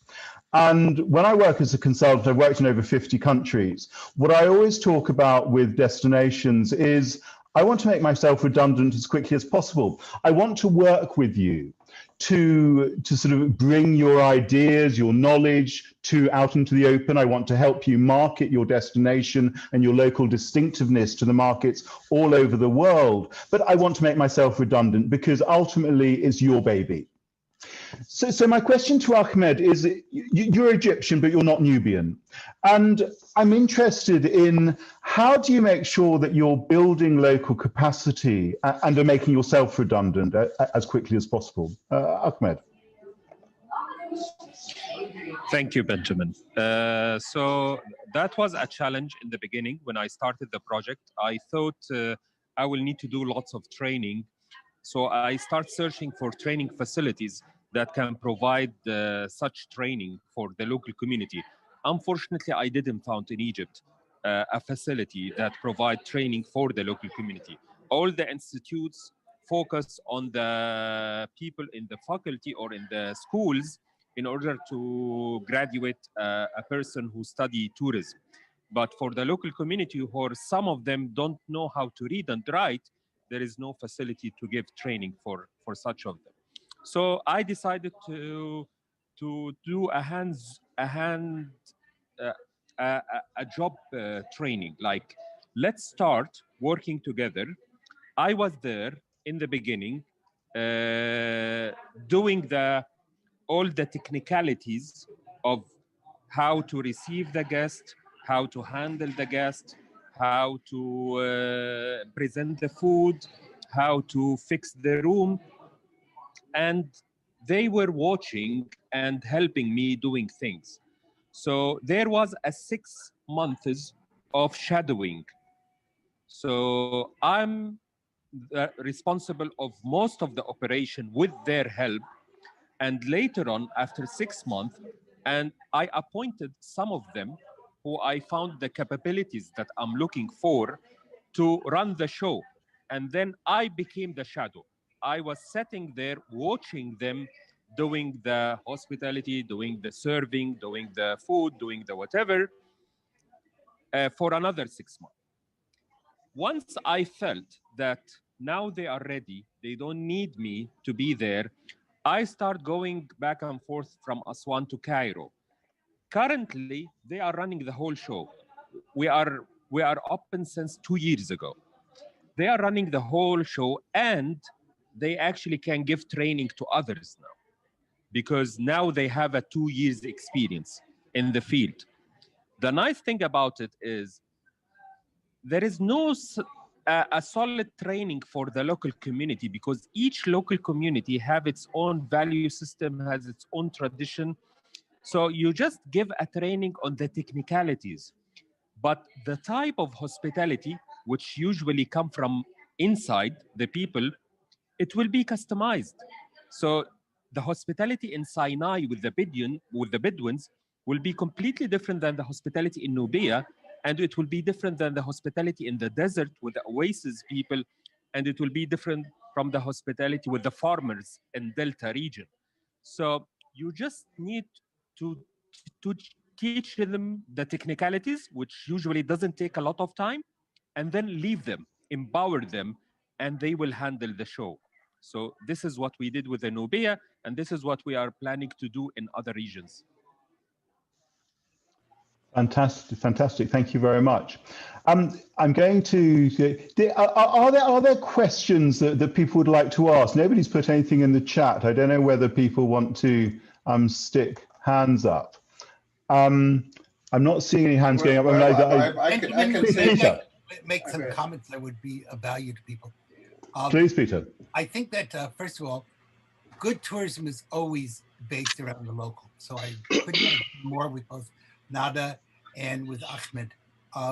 Secondly, it occurred to me as I was listening that it's so close, the relationship between cultural regenerative tourism, as you call it, and psychology.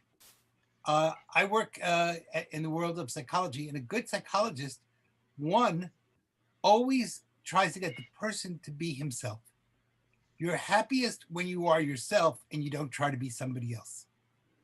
And secondly, you can't impose your system onto someone else. You have to ask the questions to let them discover their path. And then by discovering their path, they find the right path. So I think when we speak of tourism, we're speaking on a macro level, but it's just as valid on the micro level, the individual, as on the macro level. In all cases, we're dealing with human beings, collectively or individually, and we always do best when we're true to ourselves. So, I really congratulate you all on all the work that you're doing. And from my end, adding, I'm fascinated with this session. Benjamin, thank you so much for bringing this group together. Really, I learned a lot, and I hope we can add this subject also to an interest group. Maybe Benjamin, you wanted to lead under WTN. We can certainly discuss. I think this would be a really good idea. It fits right in what we wanted to do. And Nada, I remember the times in Lebanon when we partnered with Auti Trade Show, and I've been every year in Beirut during that event, and hope this would happen again. Very nice memories. I on hope too. on memory. And yes, the food is absolutely fantastic. You know, you never want to leave. So, and the same in Egypt. I have many memories. I've been all over Egypt, and it's one of actually the very first country I traveled to in the late 70s when I was a lot younger than now. So, but I don't want to rush you. Maybe Benjamin, you wanted to do a few Q&A. We have a hard stop. Usually we always have room at the end to extend. I don't have this here because we have an event at 10 o'clock. What is it, 12 minutes? So I have to stop at that point. But even if we stop early, I would love to repeat such a discussion or make it an ongoing. Certainly. I mean, I'm conscious that we have a lot of the Mediterranean represented here. We have North Africa, we have the Eastern Mediterranean, we have Balkans, we have Italy. I mean, Severin, do you think there are any sort of patterns or differences or things that we can learn from different areas of the Mediterranean? Because we've been talking a lot about the Mediterranean recently, and are there particular opportunities in sort of education? Yes, well, that's a very interesting topic actually, because in terms of the Mediterranean, well, hub of culture, historical culture, and also big touristic hub. And what is interesting from a social, let's say, economic perspective as well, is the impact somehow that the mobility of people is having, let's say, on certain country, the relationship between, for example, the north and the south of the Mediterranean. So looking at possibly tourism as a solution as well for some of what could be the reason for, like, for example, immigration and all the problems that there has been and there are in terms of immigrants coming from North Africa and towards the north of Europe via Italy, most of it, or via Spain, would be a great opportunity. I mean, and again, that brings back as well to what Peter was saying about the authenticity and about really kind of going and value what is really the richness of each person, because no one really would want to just get into a boat, risk their life, leave their family, and just travel to go to a foreign country if it wasn't out of complete desperation. And from the moment in which solutions are given, and actually it's shown as well via education, but via programs of entrepreneurship, via training, but via all of this, they are it's all projects that can be done, like in the example that Ahmed made of Econubia. They need to be very local and very targeted, but the impact that can have, even just as an example, could be really, really important. And to me, in terms of seeing tourism as a way to value the diversity, also truly, let's say, help people in terms of helping the way that people see themselves and the relationship with others based on respect. It could be a great opportunity. I think there is a lot in terms of the Regenerating Tourism project. The first kind of target that I have at the moment is Europe.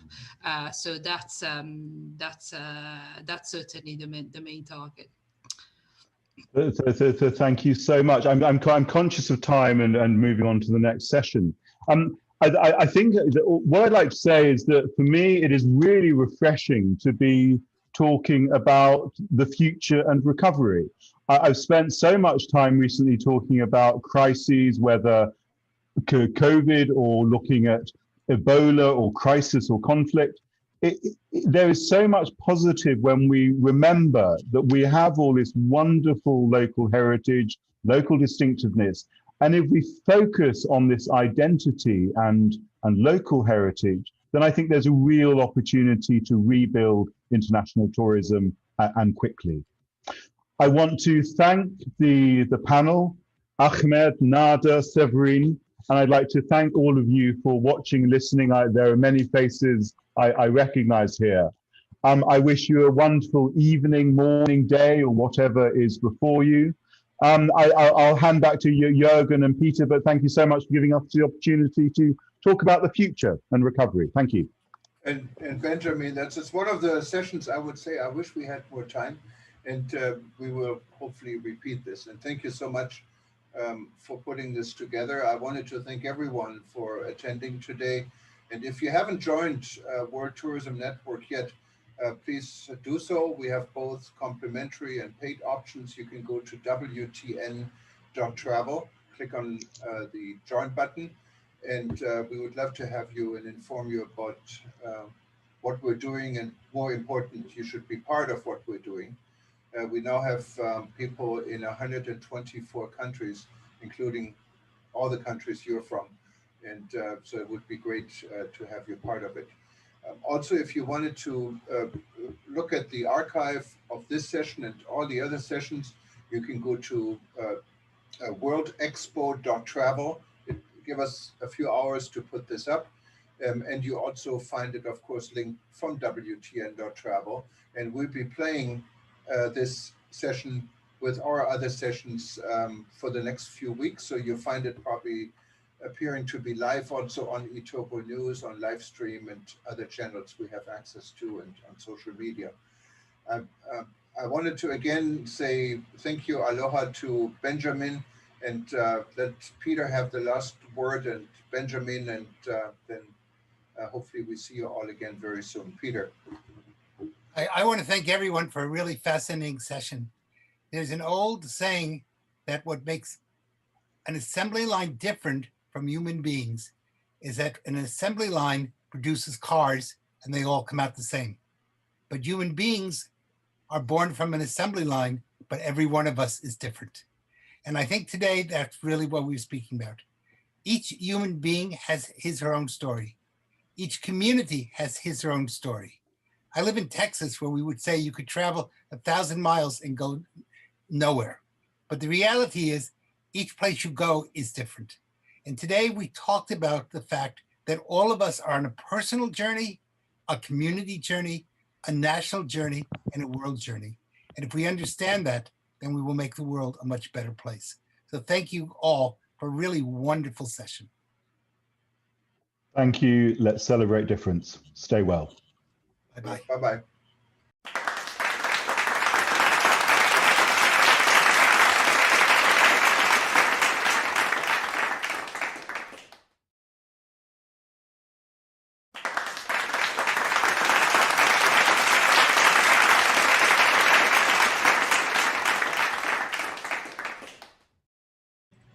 Aloha and good morning, good evening, or good night, wherever you are. My name is Jürgen Steinmetz, and I'm joining you from livestream.travel and eTurbo News in Honolulu, Hawaii.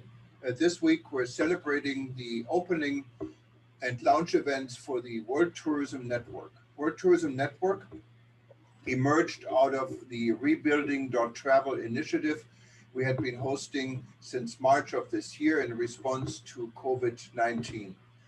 We had a number of really good events in December. You find them already archived and can listen to it anytime, or if you read eTurbo News, you will also sporadically see them on all our pages playing. There are more events coming up. You can simply go to wtn.travel, click on the upcoming event page or on the blue banner for our lounge, and you'll be able to sign up.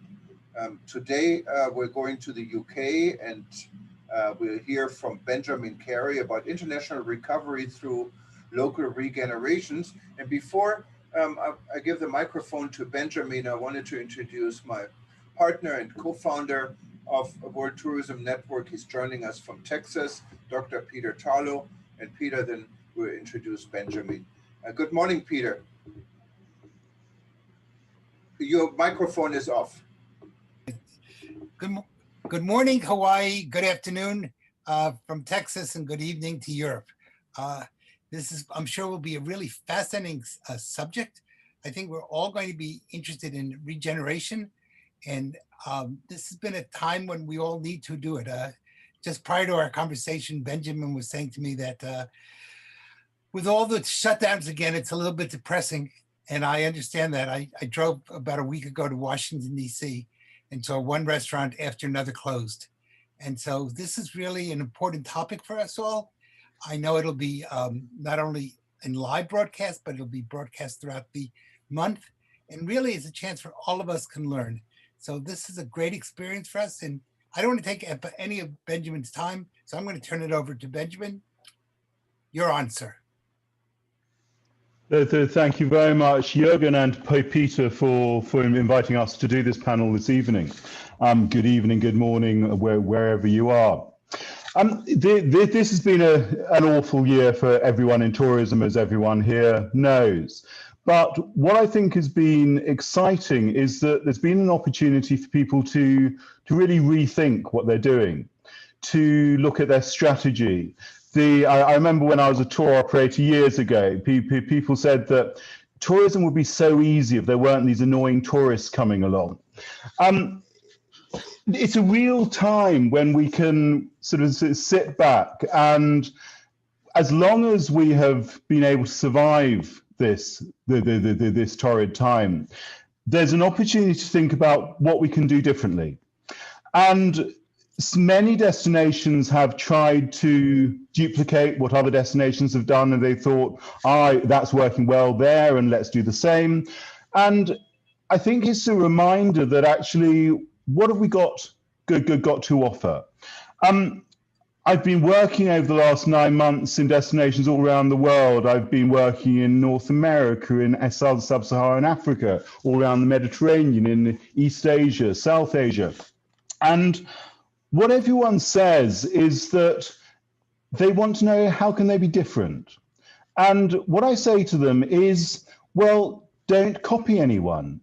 You need to focus on what you have in your own community, in your own destination. Celebrate your heritage. And that means not producing what you think visitors might want. It might be hamburgers or pizza or this international fare, but actually celebrate what is your local gastronomic heritage. What are the stories?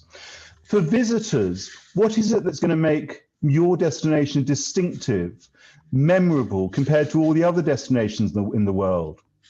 I think city breaks are going to have a tough time in the next couple of years. People aren't going to go off for their short break to the city or that place which might be okay, might be interesting, and might not be.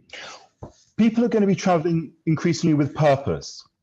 They're going to be seeking places that are different, distinctive, memorable, where they can really have encounters with the local heritage, local people, and experience local crafts, local everything. Because they want to, if they're going to tolerate all the inconvenience of travel, it will be harder to travel through flights and vaccinations and all the tests. People want to know it's got to be worth it to make that trip.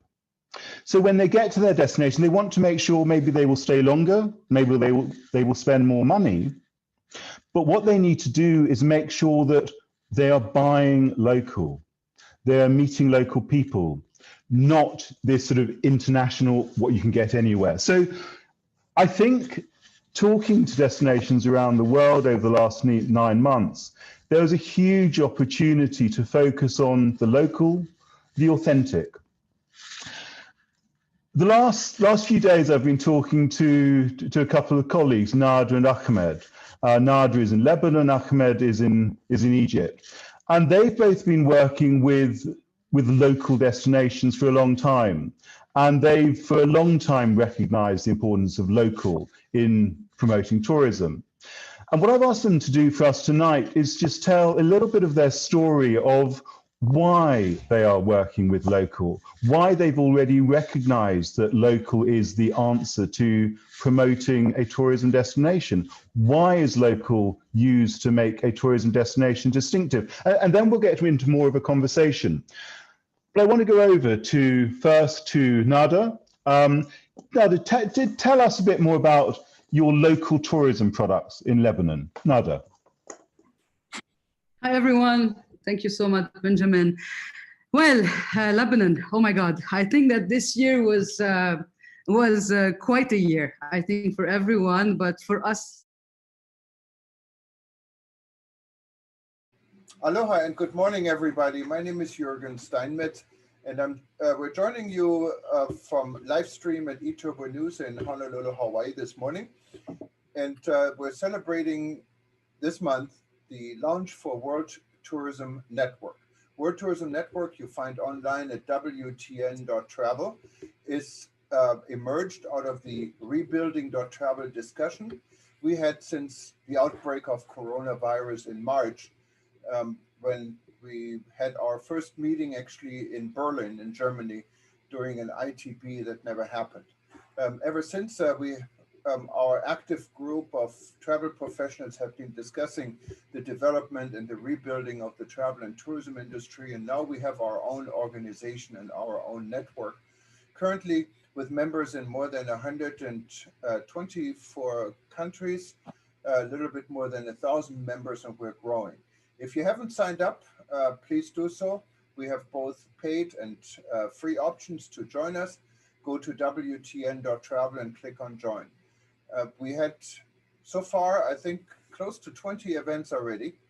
You can listen to them and also just go into the same website, WTN.travel, and click on upcoming events and expo, and you'll find a link to the archive on the very bottom. But more important, you can actually attend live. It's very easy to do. Just look at the upcoming events. We have, besides our event right now, we have two more coming up today. They're both quite interesting. One is about the aviation industry. One is about climate-friendly travel. And we're now going to Brazil. We're going to Porto Alegre in the southern part of Brazil, and we're meeting Jose Palhaço, and we'll be talking about marine tourism. I also, of course, and I wanted to understand everyone to understand my partner, Peter Tarlow, is also on this call. Very interesting. Peter and Jose both speak Portuguese. I don't. But we decided to do this in English. But anyways, welcome aboard. Maybe before I give the microphone to Jose, like we always do, I give it to Peter and he can carry on. Good morning, Peter. Good morning, good afternoon from Texas. So howdy, bom dia, if you're listening in Portuguese.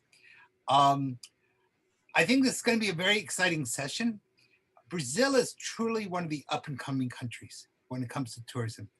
And if we're going to be speaking about ecological tourism, this is an area where Brazil has so much to offer.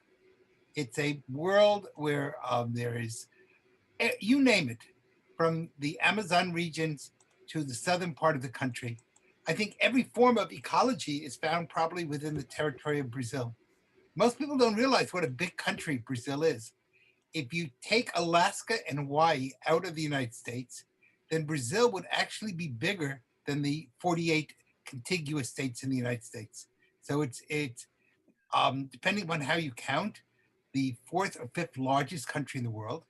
It touches almost every country in Latin America. It does not have a border with Chile, and it does not have a border with Ecuador. Yes, it does. It doesn't have a border with Chile. But it's a vast land, and I'm sure that Jose will be telling us much about it. So I don't want to take up his time, but we're all really more than welcome to. we're really interested in learning about so much of what's there. He's in the southern part of the country now, Porto Alegre, which is one of my favorite parts of Brazil. It's beautiful when you get to the southern part of the country. But he tells me, in Bahia, which is one of the most fascinating parts of Brazil in the northeastern part of the country. Interestingly enough, I work with the police, both in northern Brazil and southern Brazil. So Jose, wherever you go, I have a cop who's willing to look after you. So fantastic. Yeah, take care. And I'm going to turn it over to you. Thank you very much, Peter. And thank you, Jürgen, for the invitation to be here with you. For us, it's a privilege to be part of the World Tourism Network. And I would like to talk to you very briefly about marine ecotourism in Brazil, kind of where we are and what needs to be done for it to be promoted further. And I prepared a small presentation here, which I hope I can show you if I learn how to do it, because I'm a Stone Age person type. Most of us are. So See?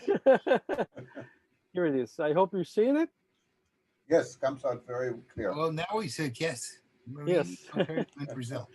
Right. So, yeah, I'm going to be talking to you a little bit about marine ecotourism in Brazil, which I think it's a full ocean of challenges and opportunities. I work basically as the institutional development officer for the Brazilian Humpback Whale Institute, which is an NGO working on research, conservation, but also promoting marine ecotourism. And I also run a small consultancy firm, which is Truda Palazza and Associates, specializing mainly in international marine conservation treaties. Well, my home country, Brazil, is here, and it has an 8,000-kilometer coastline. It's certainly much more known for the tropical rainforests, and in terms of ecotourism, the opportunities offered by the Amazon, places like Iguazu Falls, and also the Pantanal, this huge wetland to the west of the country in the border of Bolivia and Paraguay, where you can see lots and lots of wildlife very easily. These are the regions where terrestrial ecotourism is concentrated. But we have this 8,000-kilometer coastline and the adjacent territorial sea and exclusive economic zone, which makes for a huge, huge area, which the Brazilian Navy has dubbed the Blue Amazon, in trying to get more interest from the Brazilian people itself about this territory that is part of our jurisdiction and which holds much promise in terms of sustainable use of its resources, only if we learn to use it sustainably. It has several bays and embayments from small to very large, like Guanabara Bay in Rio de Janeiro, several other bays with scattered islands around our southeastern coast, and also in Salvador de Bahia, the Todos os Santos Bay, which is huge and comprised of enormous mangrove areas and scattered cities, towns, small villages, areas to be discovered by the tourists willing to go off the main track. We also have coral reefs in the northeastern region, especially the Abrolhos Bank in Bahia State, which is the largest coral reef bank in the South Atlantic.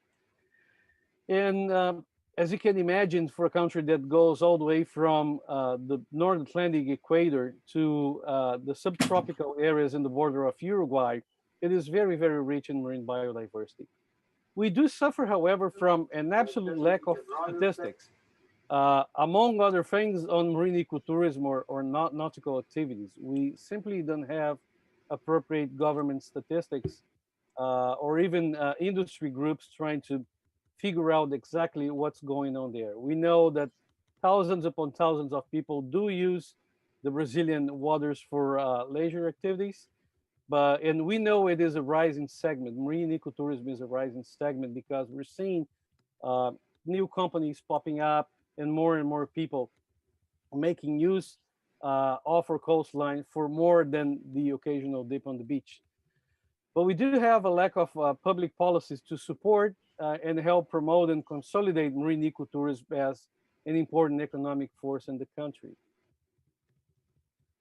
Well, just to brush over some of the activities that are more important in marine ecotourism in Brazil, recreational diving is probably one of the most important. We do have hundreds of thousands of people who are certified over the last couple of decades. Of course, much less than this are really active divers, but we don't have trustworthy statistics about how many people are actually still diving in Brazil. It does support an industry with hundreds of operations nationwide, however, including around the interior of Brazil. We do have mainly family-run businesses who are dive operators. We don't have major companies involved, and most of the operators in Brazil are family-run companies. And around the interior of the country, mind you, there are many of this, especially in São Paulo state, which is the big economic powerhouse of Brazil. And these people in the interior do their dive courses, and they dive around abandoned quarries or organize trips to particular parts of the coast. It's virtually a domestic market. There is almost no international tourism for diving in Brazil, which is a shame because there's so much to see yet. But I suspect that the cost of coming to Brazil and other hurdles, like we were talking earlier offline about the obstacles of Brazilians not speaking much English, and that also prevents major international markets from being open for things like diving.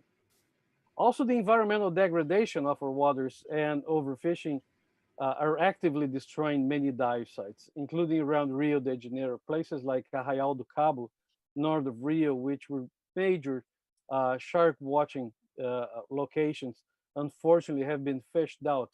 And this is something that we haven't been able to sort out properly in Brazil with sustainable fishing policies yet. In this environment, marine protected areas have played a big role in the development of diving, and many of these continue to be strongholds for continued activity for recreational diving. These islands you can see on the upper right side are the Abrolhos Islands, a national marine park, the first national marine park established in Brazil back in the 80s, and which sits on this huge coral bank in our northeastern part. Unfortunately, the park only covers 1.8% of the coral bank. We've been fighting to increase it to at least 10% so we can protect it from overfishing. More recently, artificial reefs have become also a thing in Brazil. In Recife, one of the main capitals in the Northeast, an artificial reef park has been established, which is drawing divers from all over the country. And in this picture on the right side below, you can see a ferry boat that's been sunk just off Salvador in Bahia. There is a new artificial reef park being established there with all the safeguards, environmental safeguards being put in place. This decommissioned ship's been all cleaned up and prepared for this. And as you can see from the picture, it's really close to downtown Salvador, so it will be accessible to all. And that's one of the ideas of new artificial reefs being put up along the coast of Brazil, providing for taking pressure out of natural reefs, but also providing for people from all walks of life, all levels of certification for diving, being able to visit these places, which congregate a lot of marine life once they are established. One of the challenges we have for diving in Brazil to be really considered marine ecotourism is that in many cases, good interpretation, environmental interpretation, and best practices are lacking. People go out in water, you have good safety standards, but still environmental interpretation could be much better in most of the operations. And this is one of the challenges we have for further development of the diving industry in Brazil, and for it to be considered as real ecotourism according to international standards. The other success story we have in marine ecotourism in Brazil is whale watching. Countries like Brazil were either whaling or supporting whaling up to the 1980s around Latin America. The last whaling station in Brazil closed down in 1985. And whale watching was and the promise of whale watching was one of the reasons why many Latin American countries abandoned the pro-whaling bloc and started promoting non-extractive uses of whales instead. Nowadays, the Latin American group called the Buenos Aires Group is the most important pro-conservation force at the International Whaling Commission. And slowly, when Brazil abandoned whaling, we were able to start showing people that whales could be seen in different areas. Populations which were brought to the brink of extinction were slowly recovering and reappearing. And then we were able to interest different communities to start working on this possibility. For Brazil, this is very important because the main whale species that are watched, the humpback whales in the northeast and southeast, and southern right whales in the south, they come up to breed in Brazilian waters during winter, which is when most of the tourism infrastructure along the coast is empty and unused. So the recovery of whales in Brazil is offering a second tourism season in winter for many of these communities. Southern right whales show up especially in the south, in Rio Grande do Sul and Santa Catarina states. And they can be watched, as you can see from these pictures in the left, right off the coast. Southern right whales are amazing. They come up to 30 meters from shore during breeding season, and they have their babies in the local bays and embayments around Santa Catarina and stick around between July and October, which is also the season for humpback whales. Humpbacks, which are portrayed in these pictures to the right, they have survived whaling through a very small population that happened to be around the Abrolhos coral reef bank. And they are now spreading back to reoccupy most of the northeast coast and also parts of the southeast. Watching these species is basically boat-based. We have now more than 16 local community operators who are partners to the Humpback Whale Project. In being partners, it means that we help promote capacity building and we develop environmental interpretation with their local guides and boat captains. And we also help them promote their businesses through our social networks and websites. The picture up there with that schooner is from Praia do Forte, where I live near Salvador de Bahia. And the one on the lower right side is from Porto Seguro. And fortunately, these animals are also spreading down south to the southeast. And a new hotspot for whale watching is now Ilhabela, which is very close to São Paulo, our main metropolis in the country. The revenues from whale watching, both for the companies and for the communities where they exist, are now in the millions of dollars. For humpback whales, we counted in 2019 the first $1 million earned by these different companies that we work with, and most likely in Santa Catarina because it's coastal. It's more difficult to check, but it's in the thousands of people coming up in winter to see them, and also lots of revenue being earned by the community. Of course, most of this before COVID, and but there's a good chance it will recover once we get a vaccine and get the economy going back. I'd like to spend a little more time in Ilhabela, this place I talked to you about, because it shows the potential of unexplored areas around the Brazilian coast for ecotourism. And in this particular case, you can see this is the big island of Ilhabela, which is mostly a state park with beautiful, beautiful Atlantic forest and lots of opportunities for whale watching. And this blob here, this cream-colored blob, is the metropolis of São Paulo, largest city in Brazil and one of the largest metropolises in Latin America. And still, by driving 1 hour and a half about that from this huge bustling city, you can get to Ilhabela, which is all forest-lined coastline, and where a citizen science project, Projeto Baleia Vista, which is run by a local businessman, Julio Cardoso. Over time, he's got his powerboat out to watch marine wildlife and started taking pictures.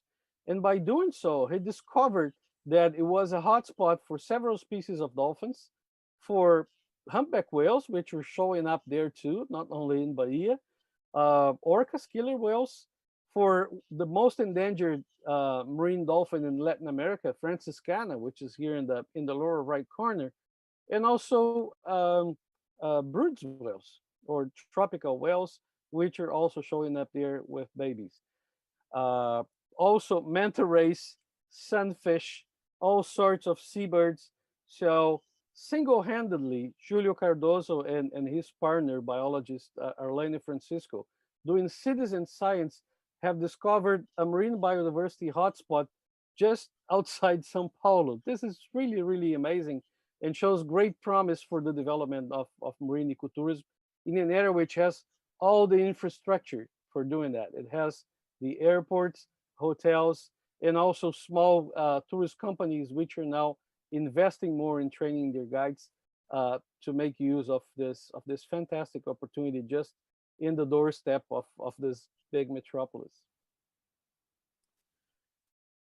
Another thing that is promising is watching marine and coastal birds in Brazil. It is very incipient, but more and more people, mostly associated with bird watching clubs, which are having this rebirth all around Brazil for some reason now. These people charter boats and they're going out more and more to see seabirds. This picture of the albatross on the left is from Julio, from the same project that I told you about in Ilhabela. In one day, they've seen more than 100 albatrosses from different species in winter. And the other pictures of coastal shorebirds is from a national park in southern Brazil, Lagoa do Peixe, very near where I am now. And it's one of the main stopping points for migratory birds coming all the way from the Arctic. Thousands upon thousands of shorebirds offering this fantastic spectacle in remote beaches. And this to me is one of the small sectors of marine and coastal ecotourism which holds great promise in Brazil for growth and for providing additional jobs and income for coastal communities. I'd like to highlight one example where marine ecotourism is doing very well in Brazil and has been doing that for more than a decade now. It's the archipelago of Fernando de Noronha, which is some 200 miles offshore from northeastern Brazil. It's been declared a national marine park and also a World Heritage Site. I had the privilege of being involved in both campaigns there. And it has received in 2019, before the COVID crisis, a little more than 115,000 visitors. The archipelago receives a little bit more than that because you have to pay a fee to get into the park. The park covers roughly 3/4 of the main island of the archipelago. And it's very famous in Brazil, not only for the pristine beaches, but also for a resident population of spinner dolphins, which, like in Hawaii, Jürgen, they can be seen congregating daily in the very same bay most of the days of the year. And people are really, really enthralled by the presence of these dolphins. It also has very good diving opportunities, not much in terms of true coral reefs, but it has lots of coral species and sponges, and also pelagic marine wildlife that is still there despite the overfishing that's happening around it. Why has Noronha been resilient and so successful? Especially because the federal government has given concessions of public use in the marine park, and it's working pretty well. The company that took over the concessions has rebuilt the trails, put up souvenir shops and interpretive signs, given proper training to the native people there to develop environmental interpretation. So concessions of public use in Brazilian protected areas is something surprisingly new, and it's been fought against by many people who don't like the involvement of commercial initiatives in protected areas. But it's been a cornerstone for the protection of these areas and for the recognition by the Brazilian public at large as something special and that can be used by people through visitation and the development of tourism. So Fernando de Noronha is now very successful in great part thanks to the concession system, which is now slowly being applied to other national parks. Iguaçu Falls is one which is also a long-term one that's been a particular success in terms of public concessions.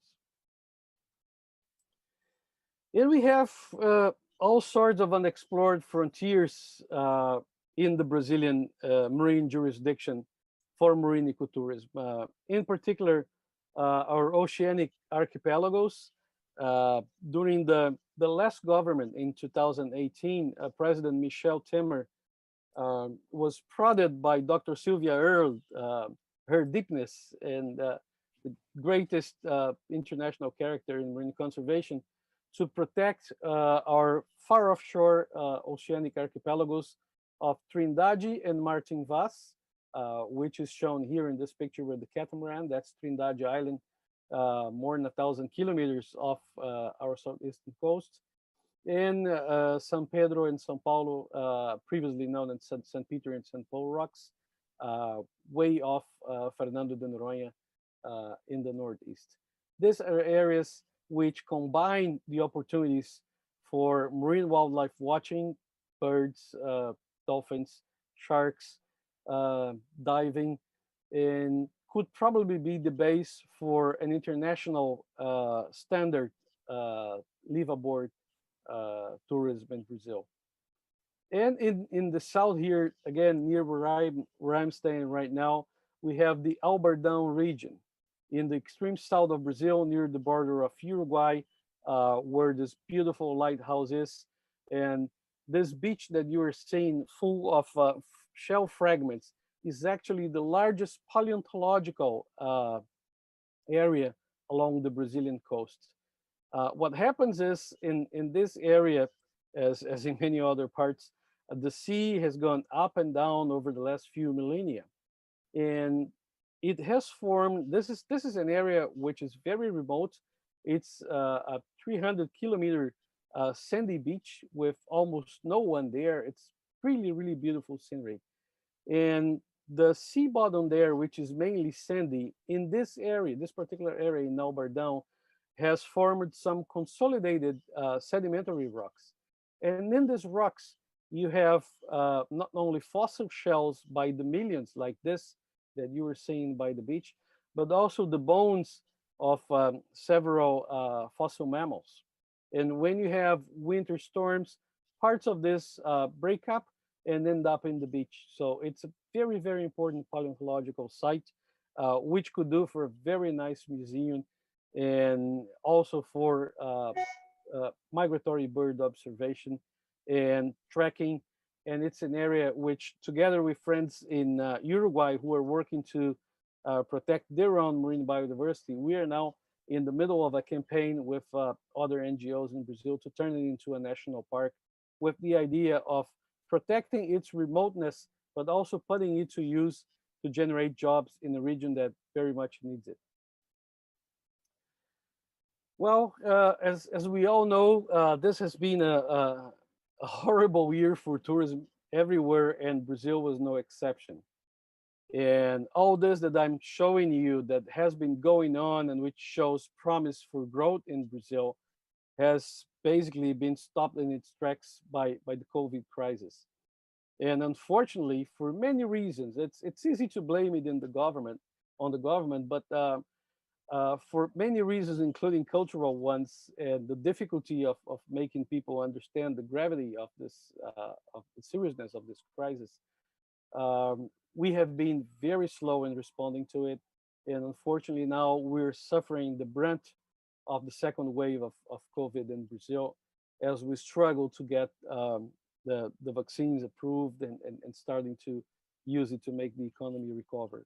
So one of the first things we need, just like everyone else, is better nationwide COVID response, more coordination, and especially more efforts to put in place protocols so that the ecotourism companies, which are, as I said, are mostly small and struggling with the closing of our economy, can get back on their feet and continue to do their immense contribution, not only to generate jobs and income, but also to protect this natural heritage that they use.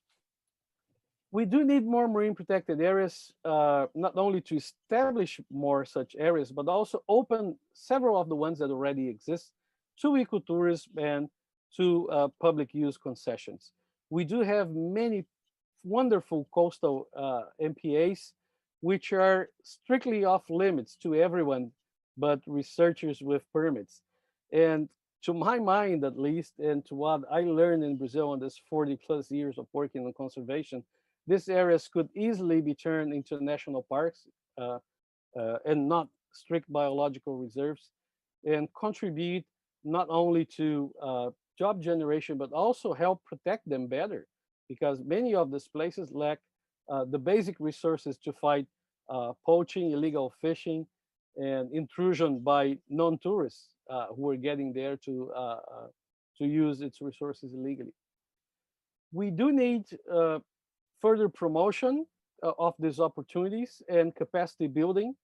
At the Institute, we have been modestly trying to do our part in terms of whale watching, but much more is needed in terms of preparing guides for environmental interpretation, of supporting these local small companies in providing this interpretation to their clients, and also in finding new markets, not only in Brazil domestically, but also internationally, figuring out ways of going around the hurdles of being operating in Brazil, which include extremely high taxes and difficulties in bringing tourists from abroad.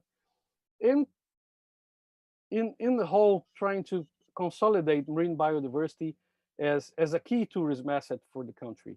Not only Carnival, not only the beaches, not only the Amazon or the Pantanal, but also looking to the sea as something more than the dip in the ocean when you go to the beach. Look into this fantastic marine biodiversity that we have, and making sure that we can promote it wisely as one of the main tourism assets in the country. And I have included this picture to the right, which is me with the new tourism minister, Gilson Machado Neto, who is a good personal friend of mine, but also an accomplished captain. He owns a sailboat, he is a diver, and he is absolutely committed to making sure that marine ecotourism becomes part of the Brazilian international tourism portfolio. He also faces several hurdles there. This is not an easy country to be part of the government machine, but we have Gilson there, and we are very hopeful that he will do his best to put our ocean back into the tourism picture. I've talked a lot already, and I want to thank you for this opportunity. I became my professional life working with marine tourism, actually as a marine conservation activist. And I do believe that marine ecotourism is a force for good. It provides jobs and income for entire communities, especially along the developing world, through non-extractive uses of marine biodiversity. I'm hopefully putting out next year a book about a review of this in a global scale. It's called Living Water, Marine Ecotourism, Communities and Conservation. And I think it's up to all of us who work in different ways with the tourism and conservation segments to make sure that we can promote marine ecotourism, improve it as much as we can, and especially protect it. Protect it against the destruction of its key element, which is nature. Many times I've seen in my home country and other places, marine ecotourism being hampered or prevented by overfishing and other destructive uses of our marine heritage. And we all have to work to make sure it doesn't happen. That's my grandson there, João Pedro. And we featured this picture in a newspaper article by The Guardian earlier this year about the ocean, the Ocean Week. And if for nothing else, for the future generations, we have to make sure that marine ecotourism succeeds. Those are my contacts for anyone willing to contact me and share their ideas and information. And if I can be of service to any of you who are watching us, I'll be more than happy. Oh, Jürgen, thank you so much for this opportunity. And I'll be here for us to chat a little further if you so wish. Really fantastic. So I think one of the big issues is that, oops, I just lost you. Did you go I away? should be here. No, no, he's there. He's there. Okay, somehow all the pictures lost from my computer, but you can hear me, so that's okay. Brazil has so much to offer, and so few people around the world think of the aquatic parts of Brazil other than the Amazon River, and that they usually have fear about. So I think this is an area that really the world needs to expand radically. And if we're able to show how much Brazil has to offer the world, you're right, this would be a wonderful economic tool for Brazil. This helps so many poor communities that really are looking for a way to restructure themselves. So congratulations, that's really well done. No, Thank you. absolutely. I mean, it's we hear so much about Australia and the Great Barrier Reef and everything else in the world, but this is new to me too. So, and I really think yes, this needs to go out, especially in our new norm or normal we're building. This could have a major part. I wanted to recognize we have two visitors, and I know both of them. We have Snow White, we call her. She's a professor in Serbia, and she's leading our educational panel for World Tourism Network. Welcome, Snow White, right? That's what you want me to call you. It's Welcome. Welcome. It was excellent, really. I've heard so many new things, and I'm thinking, how much do we have to learn about ecosystems, marinas, and all of that? And for example, Serbian people, Serbia is a rural country. We don't have any sea. And Serbian people like to travel to the countries with the sea, and they like to travel where it is nice and hot. And I'm thinking about tourist guides, how much they have to learn about these areas and to present them to their tourists so the tourists can enjoy. So it is also a part of education as well. Yes. I'm really thrilled what I've heard tonight because it's really excellent. Thank you very much. No, thank you. And thank you for attending. She also has been attending, but the absolute record in attendance is Stephen Brown. He's joining us from New York, and I don't think he has missed a session yet. Oh, wow. No matter what time it is in New York, no matter how bad the weather is and how bad Corona or good it is, Stephen is there, so we can rely on him. And, thank you. Thank you, Steve. Even you're expecting a big snowstorm tomorrow in New York, aren't you? Oh, wow. No, at the moment. It's snowing now? Yes, it started. All right, well. I'm glad it didn't prevent you from attending. Well, then, Stephen, this is a great session for you. But maybe what you need to do is get on a plane, leave New York, get down to Brazil, and help Jose work on ecotourism in a really beautiful part of the world where it's warm. It's going to be summer. I would love to. You would be more than welcome. More than welcome. Thank Absolutely. I just want to extend to everyone the invitation I made to Paul and Jürgen. I live in Praia do Forte, which is 50 minutes from Salvador de Bahia. I'll be more than happy if any of you come our way and get into my corner of the woods. It would be great to meet you and take you around a little bit. Well, could you put on the notes over there at the very bottom your email address? So that people... Oh, absolutely. Yeah, and Peter, it's probably easier even we're going to archive this. And then if you have a contact form, if you go to our contact form at wtn.travel, just tell us it's for him and we'd be happy to forward it. But of course, you can always look at the archive and see the email address, and it's on the chat part now too. So if you wanted to highlight this.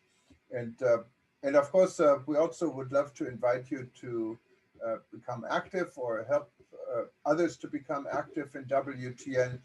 You know, our organization lives on interest groups, like what the professor from Serbia does. She leads our educational forum, and we don't have anything what deals with marine life. Zero. Zero. So that would definitely Zero, be an zero. interesting discussion, and we really have a, and then all these different discussion groups can interact. So that makes absolutely. makes it worthwhile. So just let me know, and we would love to have I you would on I board. would love to help. As Jürgen knows, I'm just out of a pretty long process of dealing with some health issues, and I'm trying to reorganize my life for the next year, from now until the holidays. So I'll be more than happy to start a little group to deal with marine ecotourism if other people are interested, and I hope that you can count on me more frequently. And I haven't been a very active member, but I hope to do better by next year. No, I mean, health comes first, and we want you to be absolutely healthy and in good shape, and stay away from Corona and everything else. And yeah, we can definitely pencil this in. We can say that we're going to announce such a group, or we can add it to it. It doesn't have to be from one minute to another. We're building this organization, and your subject is quite very fascinating. important. I think it's very important, because one of the things that I learned when I was researching for this new book I'm putting out in Australia next year is that marine ecotourism is much maligned by academia. Right. You read a lot of papers which title is the impact of whale watching, the impact of diving, the impact of looking at living things. And when you start to grind it down and looking at the methodologies and what people are doing in terms of sorting out what's really an impact, much of it doesn't hold water. Sorry for the pun. Right. But in It whale actually watching, has a for lot of instance- water. yes, in whale watching, for instance, people have been putting out academic papers about the horrible impacts of whale watching on large whales for the last whatever many years. Well, mind you, large whale species like humpback whales and right whales have sustained intense whale watching in their breeding areas for at least 40 or 50 years. In the case of Patagonia in Argentina, for 50 years now. And their populations continue to grow. And they keep going to the exact same places. And if anything has changed, is the fact that they are more and more curious towards the boats. So what is an impact? What constitutes an environmental impact? And what is the cost benefit if, without causing a real environmental impact, you let people interact with marine wildlife? How much does that impact conservation policies and ensures that marine biodiversity can survive in the long run?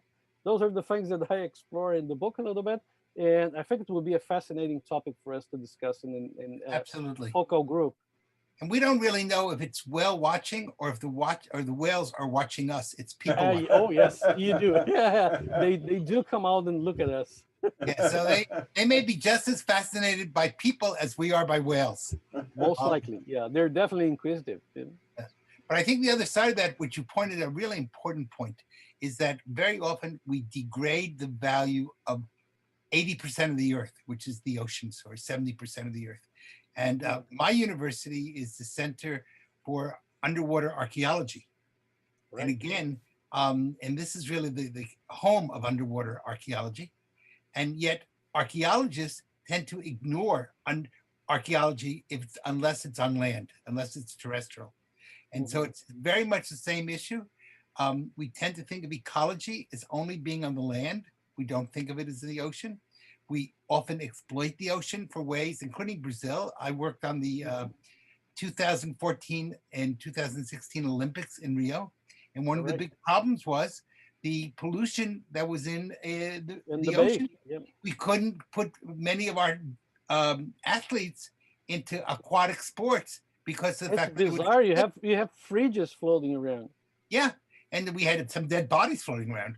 So it's really it was a perfect example of how that's one of the most beautiful bays in the world and how poorly it was being kept. Oh yeah. So your work really should go beyond just the whales. I appreciate that, but it should be for the whole ecology of the ocean. Oh, absolutely. Yeah, I fully agree. Yeah. Well, this was a very good session, and hopefully, as I said, we love to work with you and make you part of our initiative. And thank you so much, and thank you for everyone to attending. I wanted to remind everyone we have some really interesting discussions besides this one coming up, two of them today. One at 7 p.m. Hawaii time, 9 p.m. Pacific, midnight Eastern time, 5 a.m. London, 10:30 a.m. in Delhi, 12 p.m. in Bangkok, 2 p.m. Tokyo, and 4 p.m. in Sydney, just to give you some examples. This will be with Professor Jeffrey Lippman, who has been a good friend of us for many years, and he'll be talking about climate-friendly travel, and he's bringing a panel to this discussion. He currently runs SunX in Belgium and Malta, also very much involved in conservation and other things. Right after this, a little bit just about at 9 p.m., that's 2 hours pretty much back to back, at 9 p.m. Hawaii time, 11 p.m. Pacific, 2 a.m. in the morning Eastern time, Stephen. What are you getting up there? Stephen, do you sleep? We're going to challenge. Still be falling. That's 7 in London, 12:30 Delhi, 2 p.m. Bangkok, 4 p.m. in Tokyo, 6 p.m. in Sydney. I think we have something we all have been looking forward to, a discussion with Vijay Ponosamy. He brings an excellent panel together about the aviation challenges. Vijay is a expert, one of the best you can find in the world in regards to aviation. He has worked with Etihad Airways in Abu Dhabi for many years as a VP.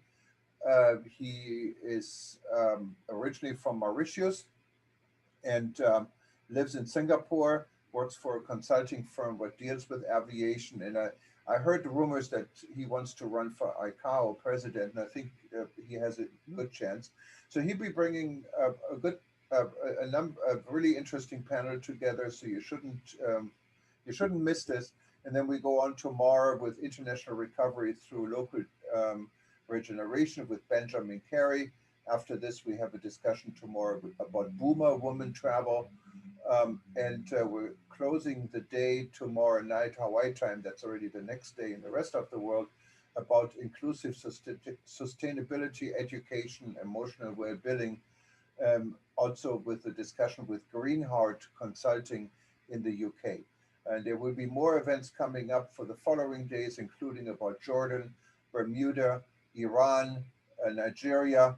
And then we'll be closing this year with two really interesting sessions. One with Louis D'Amour, the founder of the International Institute for Peace Through Tourism. It's his second session. His first session was about the 35 years he's been running this organization. The next session will be what is next. There's going to be an international panel, and we'll be closing this year with our good friend Marisar Donato. She's with Washington Tours and Events and involved in the World Federation of Tourist Guides Association. So we're going to bring tourist guides from all over the world together on this panel, and they're going to be talking about their challenges and their role in the tourism industry. But more important, we're going to say goodbye to COVID. It has on that day, there's going to be 100 years when we said goodbye to the Spanish flu. Now it's time to Which had nothing to do with Spain, by the way. Yeah. So it's time to say goodbye to COVID and start this New Year's with something fresh, and so we can finish our rebuilding. So this is what's coming up here. There are more events possibly in the making, and I invite everyone to go to wtn.travel, click on upcoming events. We're updating it. For instance, the Bermuda and Iran event is not yet up, but it'll be up soon. But in any case, I wanted to say thank you, Jose, again for doing this. This was a very interesting discussion, and I give the last word to Peter. Aloha from here. Well, once again, José in Portuguese, Jose in Spanish. I want to thank you for all your time that you spent with us.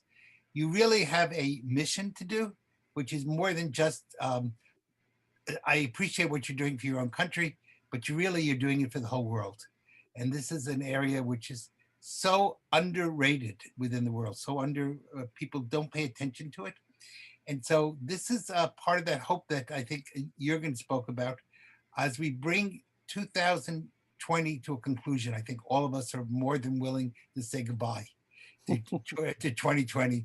But let's hope that 2021 is a much better year, a year that we're going to all be able to create new, interesting, and fascinating ideas about the world of tourism.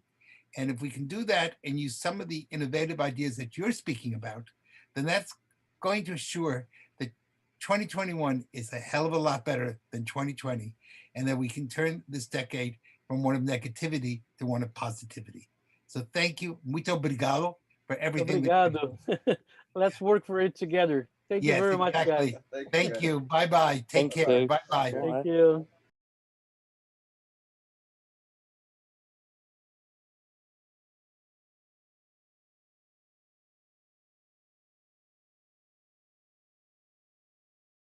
Aloha and good morning, everybody. My name is Jürgen Steinmetz, and we're joining you from live stream at eTurbo News in Honolulu, Hawaii this morning. And we're celebrating this month the launch for World Tourism Network. World Tourism Network, you find online at WTN.travel, is emerged out of the rebuilding.travel discussion we had since the outbreak of coronavirus in March, when we had our first meeting actually in Berlin, in Germany, during an ITB that never happened. Ever since, our active group of travel professionals have been discussing the development and the rebuilding of the travel and tourism industry, and now we have our own organization and our own network, currently with members in more than 124 countries, a little bit more than 1,000 members, and we're growing. If you haven't signed up, please do so. We have both paid and free options to join us. Go to WTN.travel and click on join. We had so far, I think, close to 20 events already. You can listen to them and also just go into the same website, WTN.travel, and click on upcoming events and expo, and you'll find a link to the archive on the very bottom. But more important, you can actually attend live. It's very easy to do. Just look at the upcoming events. We have, besides our event right now, we have two more coming up today. They're both quite interesting. One is about the aviation industry. One is about climate-friendly travel. And we're now going to Brazil. We're going to Porto Alegre in the southern part of Brazil, and we're meeting